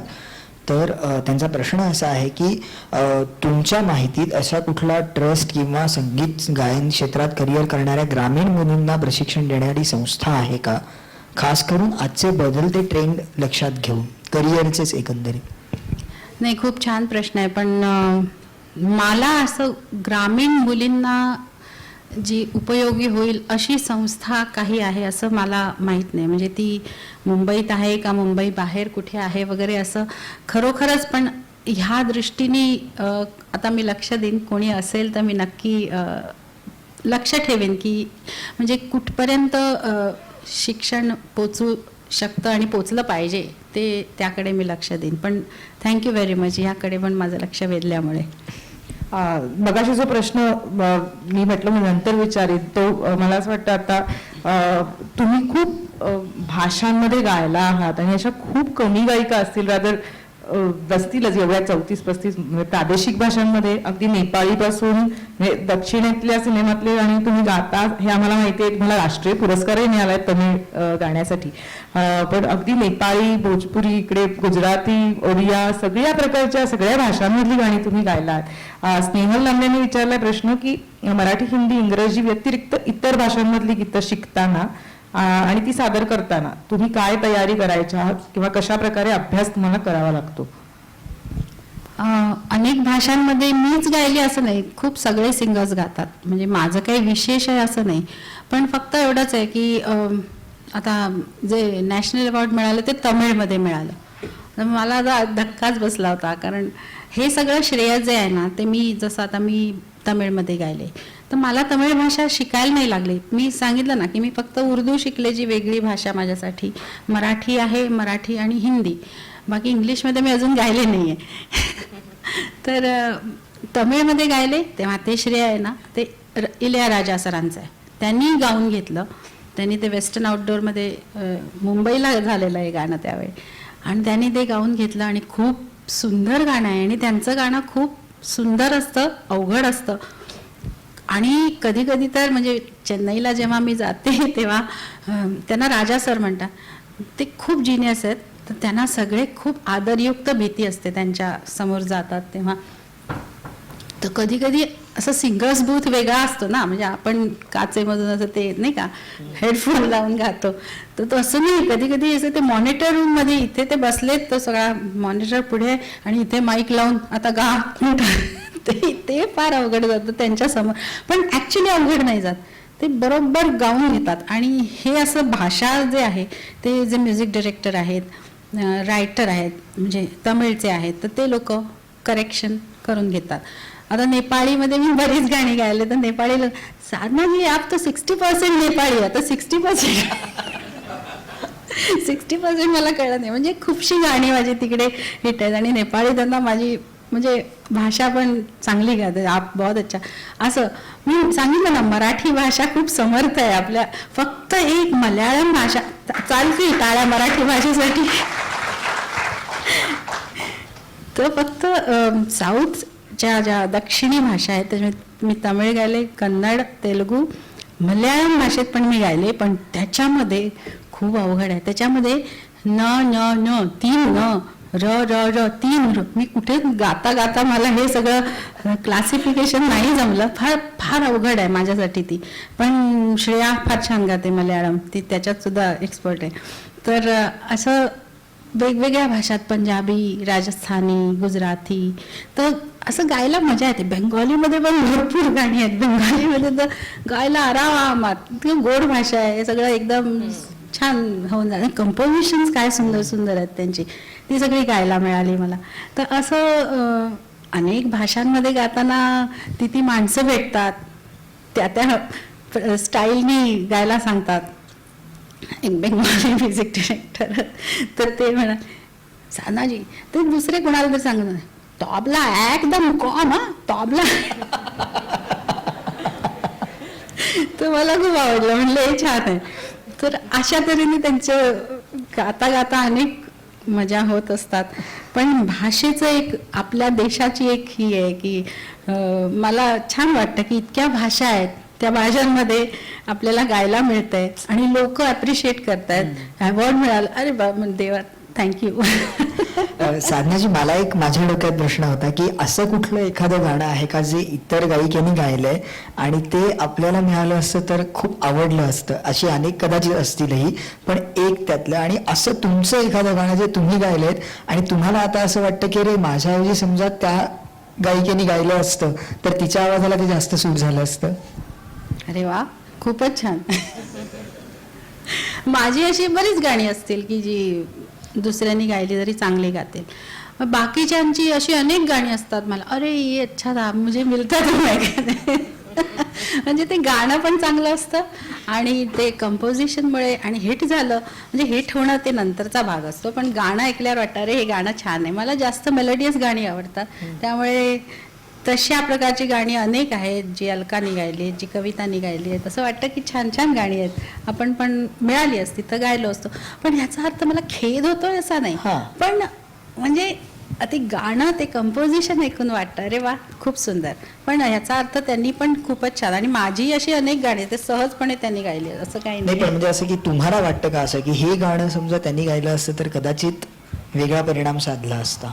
एखादं कुठलं वेगळा परिणामच होणार ना, त्यांच्या पद्धतीने त्या गाणार, त्यामुळे तो परिणाम वेगळाच होणार. प्रत्येक गायिकेचा जरी आम्ही अगदी म्हणजे प्रभावाखाली असलो, लताजी, आशाजींच्या, तरी प्रत्येकाची आपापली एक ढब आहे, म्हणण्याची एक पद्धत आहे, आवाजाची एक तऱ्हा आहे, आणि मग गाता गाता एक बनून गेलाय की असा हा आवाज यांचा. आजकाल काय होतं, कित्येक वेळा मला आवाज ओळखता येत नाहीये की हे कोणी गायलंय. म्हणजे नवीन असं मी म्हणत नाही, नवीन खूप छान छान सिंगर्स आहेत, इवन जे आता गातायत ते तगडे आहेत, चांगले गातायत, पण कित्येक वेळा त्या ह्याच्यामध्ये ऑर्केस्ट्रेशनमध्ये म्हणा किंवा रेकॉर्डिंगमध्ये ते प्रोसेसिंगमध्ये वेगळा होतो आवाज म्हणा, तर त्याच्यामध्ये ना मला हा सिंगर नाहीये, हा नाहीये ते कळतं, पण कोण आहे ते कळत नाही.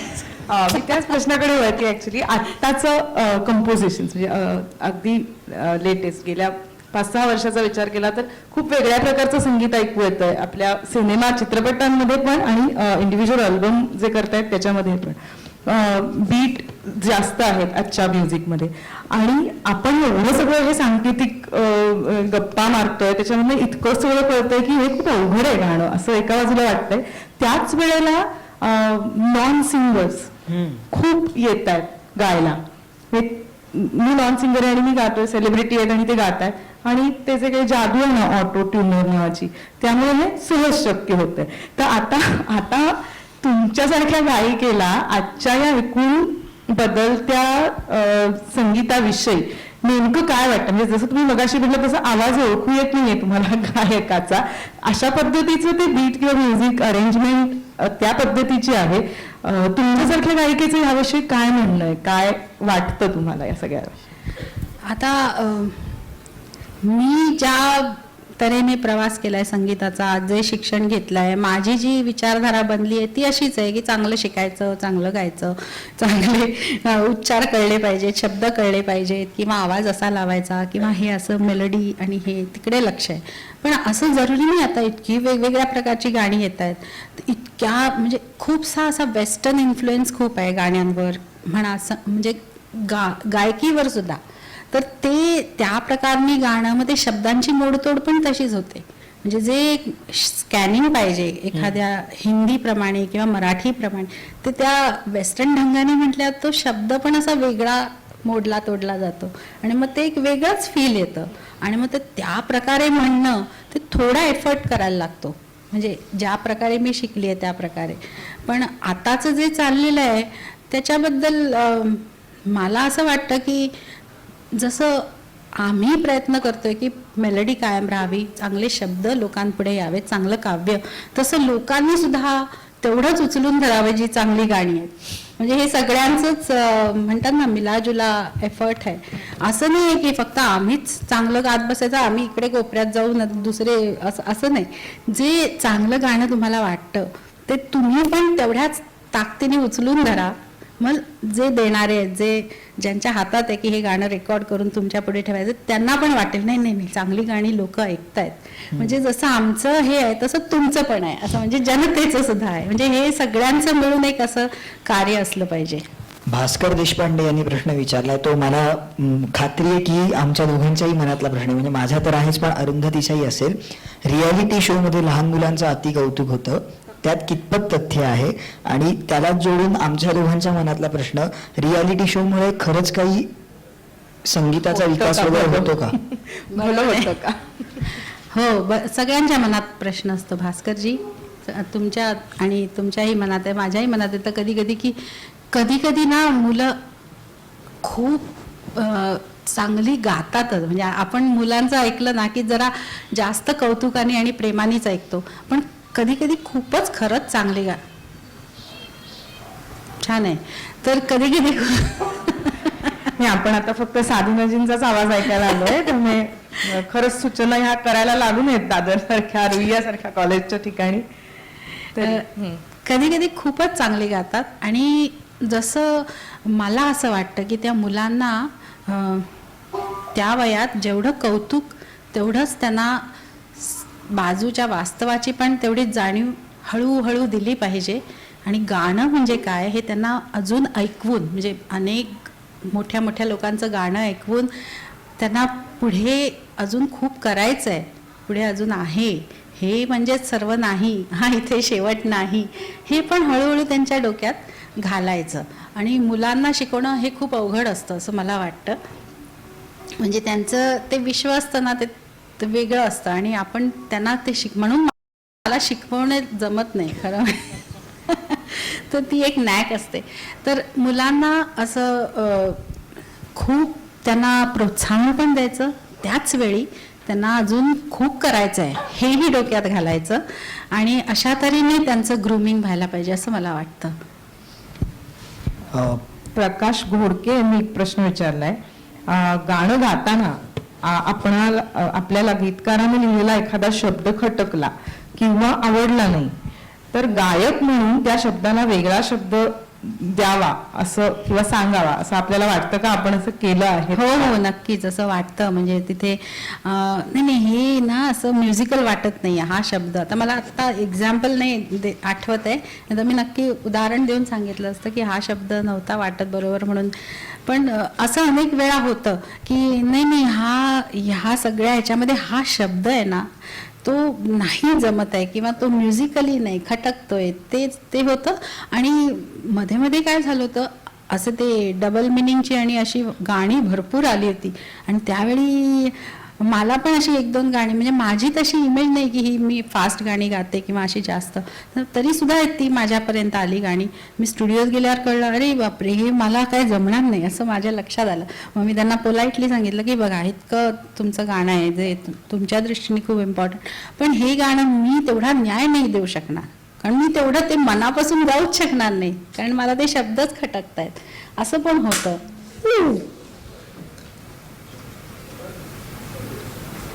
खटकला त्याला काहीतरी.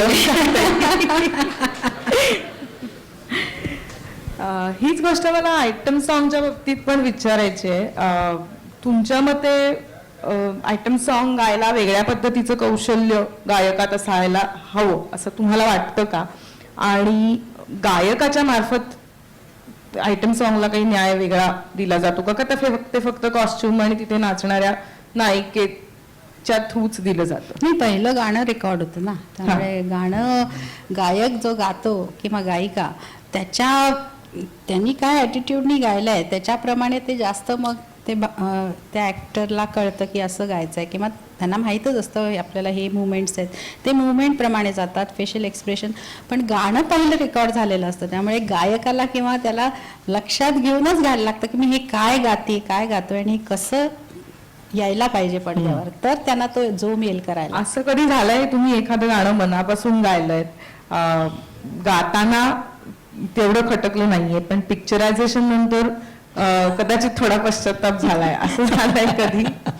नव्वदीतली अशी अनेक गाणी असतील बहुतेक. नव्वदीतच- हो, अशी गाणी असतात ना, अरे काय गायले मी, असं नको होतं. नाही, गायल्यापेक्षा हे असं ऐकू असं असं दिसणार दिसतं. माझ्या आवाजाच्या समोर. हे असं झालेलं ना, मी म्हटलं ना मोरे गराय सजन वाज, मी क्लासिकल म्हटलं आणि त्याचं तुम्ही पिक्चरायझेशन बघाल तर ते वेगळंच आहे. अच्छा, असं केलं जाईल. तर असं होतं, पण ते सिच्युएशन प्रमाणे त्यांनी केलं होतं आणि ते तसं होतं. पण आम्ही जे म्हणजे गाताना वाटलं क्लासिकल गातोय असं वाटलं होतं, पण ते तिथे वेगळं होतं. असं काही गाणी असतात अशी, पण काही गाणी फारच सुंदर अशी पिक्चराइज केलेली असतात की आपण जी कल्पना केलेली असते त्याच्याहीपेक्षा सुंदर दिसतात पडद्यावर. अपर्णा लीलावती हॉस्पिटलमधून आल्या आहेत, म्हणजे हॉस्पिटलमधून म्हणजे ऍडमिट नसणार त्या. त्यांनी प्रश्न विचारलाय, गाणं गाताना होणारी भीती कमी कशी करावी? म्हणजे त्यांना कदाचित गाणं गाताना भीती वाटत असेल, आणि ती कशी कमी करावी? काय म्हणजे नक्की कोणाला, इतरांना का स्वतःला?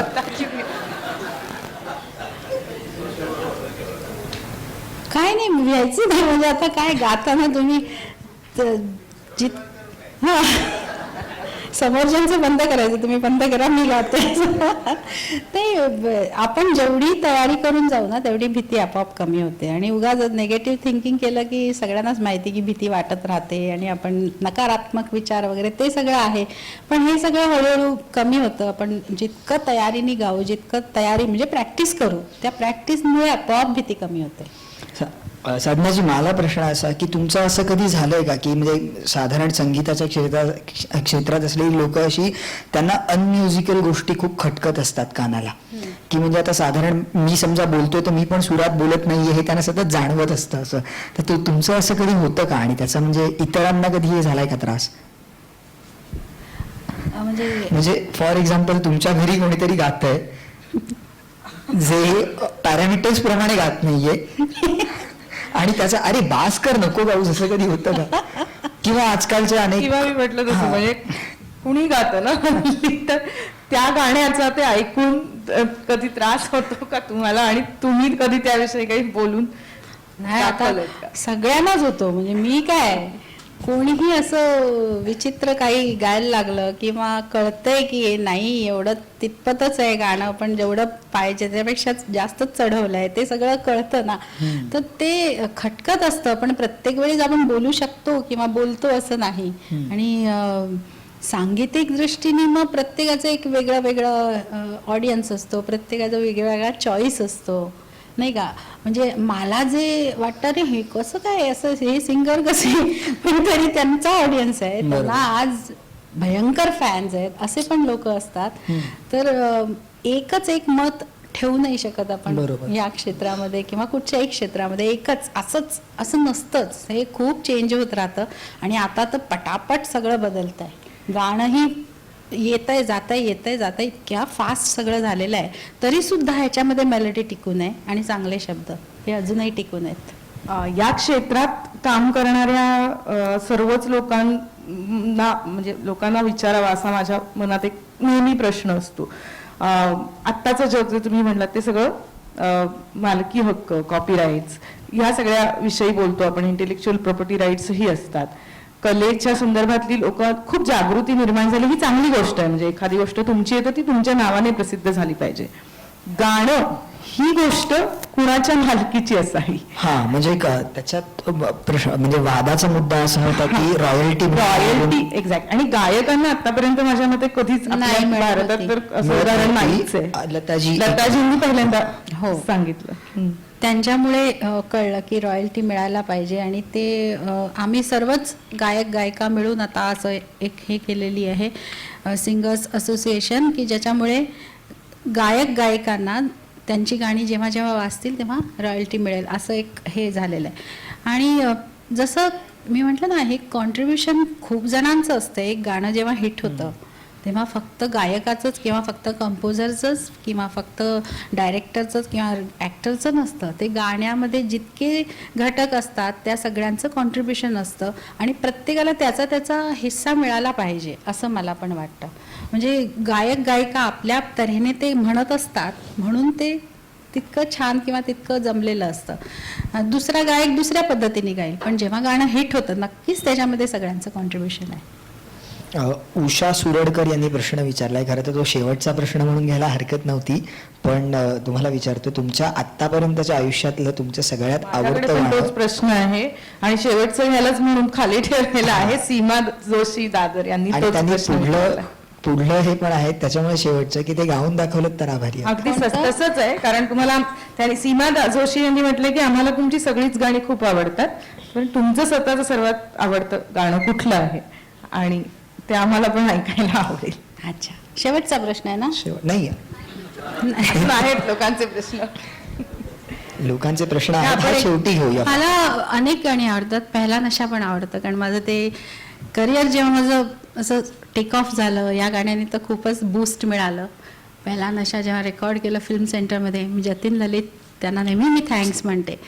जतीनजी म्हणतात खरंच हे गाणं सरस्वती माँ का आशीर्वाद मिला होगा, कारण ते गाणं नेहमीच एव्हरग्रीन आहे, तरुणांनाही आवडतं आणि मलाही आवडतं ते गाणं. खूप सुंदर गाणं आहे. एक असं लईचं वेगळं त्याला हे आहे, त्याचं सुरुवात कशी होते आणि तर त्यामुळे ते गाणं मला आवडतं.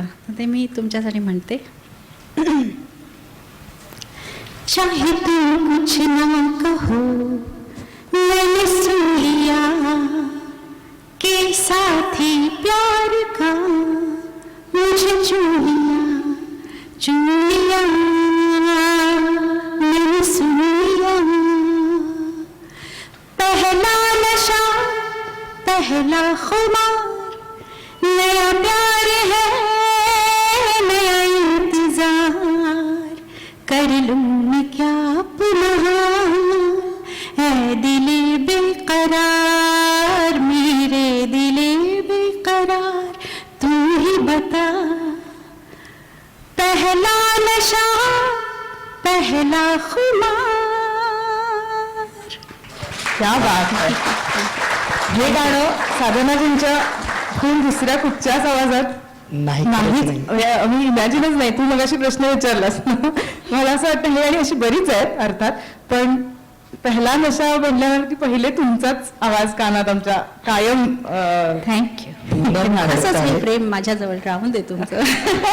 पूनम खडताळे BMM रुईया स्टुडंट आहेत, रुईयाच्या BMMच्या स्टुडंट. त्यांनी विचारलंय, समजा तुम्ही गायिका झाल्या नसतात तर आज कुठल्या क्षेत्रात करिअर केलं असतं? बात आहे. हा प्रश्न बरेच वेळा, पण मला वाटतं सगळ्या सिंगर्सनी हेच उत्तर दिलं आणि माझं पण तेच उत्तर आहे की लहानपणापासून जेव्हा एकच एक माहितीच जेव्हा कळायला लागतं तेव्हापासून मी गातेच आहे, तेव्हा गाणंच करायचं आहे हेच लक्षात होतं. अजून काय बँकेत वगैरे जाईन असं वाटलं नाही.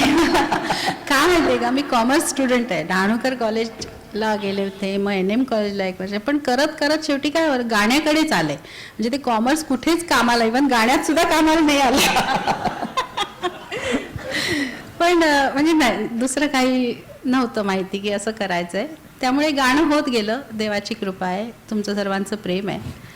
आणि मुख्य म्हणजे माझा जी फॅमिली आहे, म्हणजे माझ्या फॅमिली म्हणजे काय, आई वडील होते, त्यांचा खूप सपोर्ट होता, त्यांचं मार्गदर्शन होतं, त्यांची धडपड तळमळ माझ्या आईची. नंतर माझा भाऊ वहिनी हे सगळे यांचा खूप सपोर्ट आहे आणि परिवारातले इतरही जे लोक आहेत त्या सर्वांचा सपोर्ट आहे आणि त्यामुळे खूप सोपं जातं गाणं करायला. नुसतंच मी एकटीच असते आणि कोणाचा सपोर्ट नसता तर एवढं काही हा प्रवास घडला नसता. तर हे सगळं आहे भरपूर. आणि गाणी हिट होत गेली तरी लोकांचं जे प्रेम मिळतं ना, त्याच्यावर आम्ही असे पुन्हा जोशमध्ये येतो. दर्द करारा पुन्हा हिट झाल्यावर पुन्हा अजून. साधनाजी, एक प्रश्न मला परत विचारायचा होता. 90s म्हणजे 90चं दशक सरताना साधारण 97-98च्या वेळी व्हिडिओ अल्बम्स नावाचा प्रकार खूप हिट झाला होता आणि अनेक नवीन आर्टिस्ट त्याच्यातून आले होते. तर त्या व्हिडिओ अल्बम्स तुम्ही त्याच्यात कधी होतात का त्या video होते ना, म्हणजे आणि दुसरा प्रश्न असा की अचानक काय झालं की ते गायब झाले? ते व्हिडिओ अल्बमचं मला गायब काय झालं माहित नाही, पण मलाही संधी मिळाली.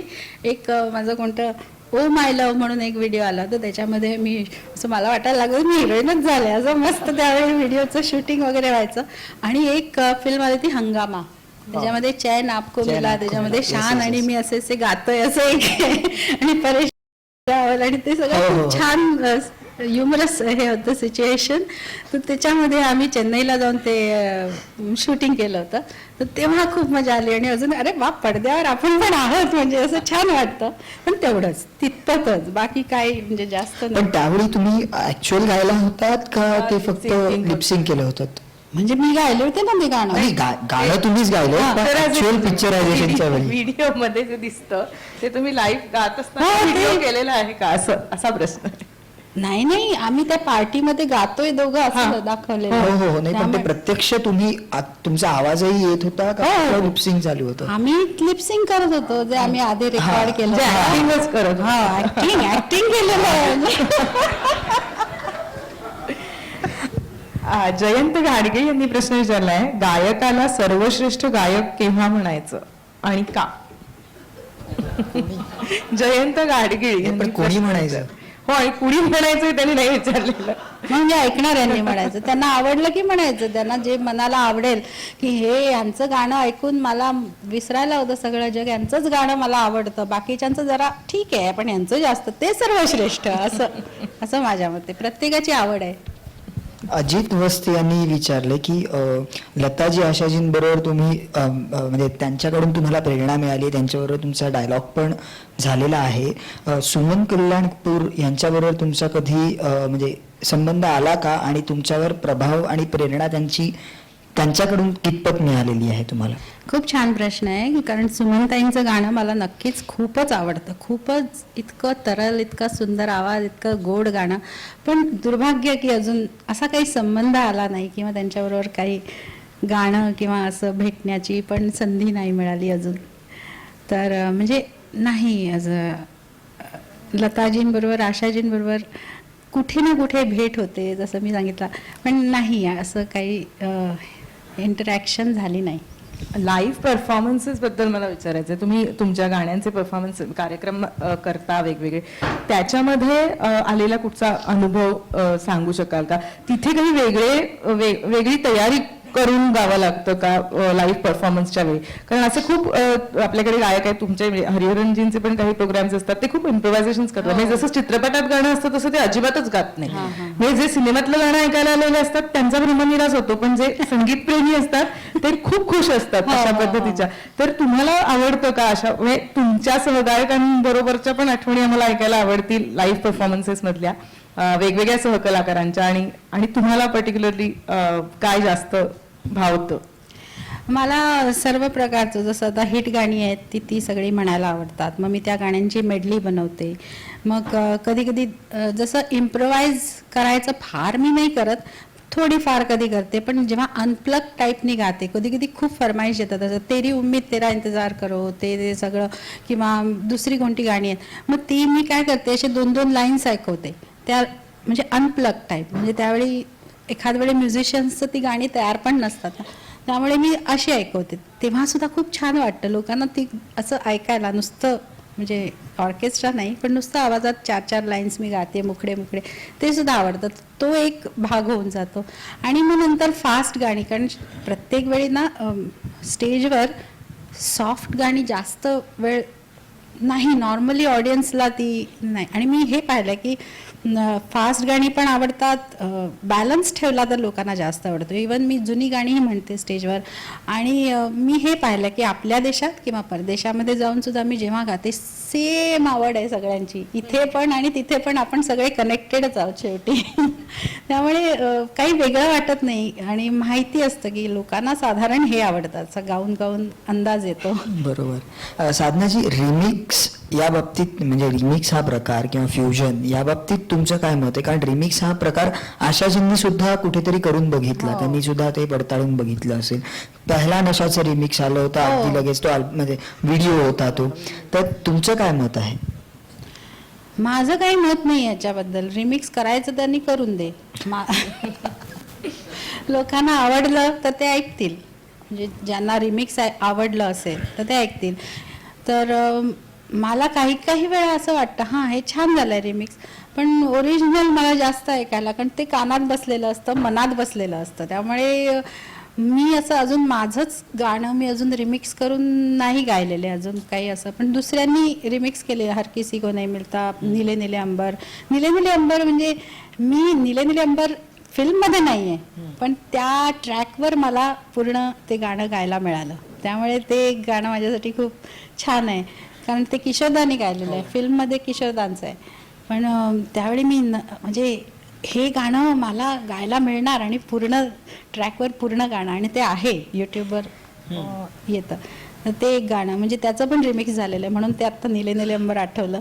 पण तसं अशी सगळी माझी हेच आहे की रिमिक्स मी काय खास त्याच्यात फार आवडीने ऐकते असं नाही, आणि ज्यांना करायचं त्यांना करून दे, ज्यांना ऐकायचं त्यांना ऐकून दे. पण मला ओरिजिनल, माझं इन्क्लिनेशन ओरिजिनलकडे जास्त आहे. एक छोटा प्रश्न, मगाशी बोलता बोलता आपण बोललो शास्त्रीय संगीत तुम्ही शिकला होता, तुम्ही मैफली केल्यात काही शास्त्रीय संगीताच्या. थोडा असा समज असतो किंवा अशी भावना असते, जे शास्त्रीय संगीताचे अभ्यासक असतात आणि जे शास्त्रीय संगीतच करतात पुढे जाऊन, त्यांची ह्या सगळ्या बाकीच्या गायन प्रकारांकडे बघायची दृष्टिकोन थोडा वेगळा असतो. ते थोडंसं कमी लेखतात ह्या सर्व प्रकारांना. तुम्ही सुरुवातीला शास्त्रीय करून मग इकडे वळलाय, तुम्हाला खरंच असं काही वाटतं या दोन मधला? नाही, दोन्ही खूप अवघड आहे माझ्या मते. तर सगळं गाणंच, कुठचंही गाणं, चांगलं गाणं म्हणजे सुरात गाणं, ते परफेक्ट गाणं, मग ते गझल असो, फिल्म असो, क्लासिकल असो, काही असो, खूप अवघड आहे.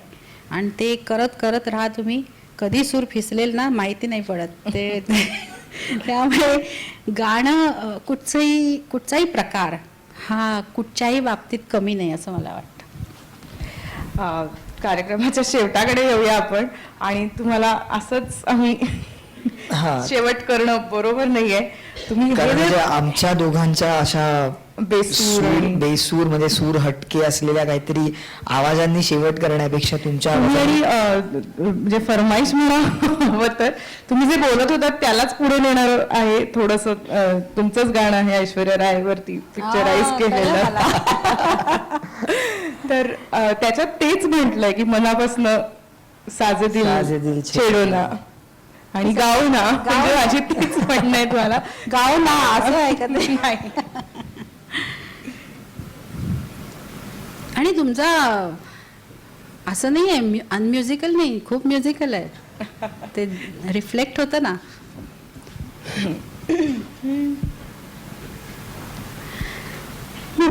जैसी है सारी फिजा जैसे बजती हो शहनाइयाँ, लहराती है महकी हवा, गुनगुनाती है तन्हाइयाँ, सब गाते हैं सब ही मदहोश है, हम तुम क्यों खामोश हैं, साजे दिल छेड़ो ना, चुप हो क्यों गाना, आओ ना, आओ ना, आओ ना, आओ ना. क्या बात है.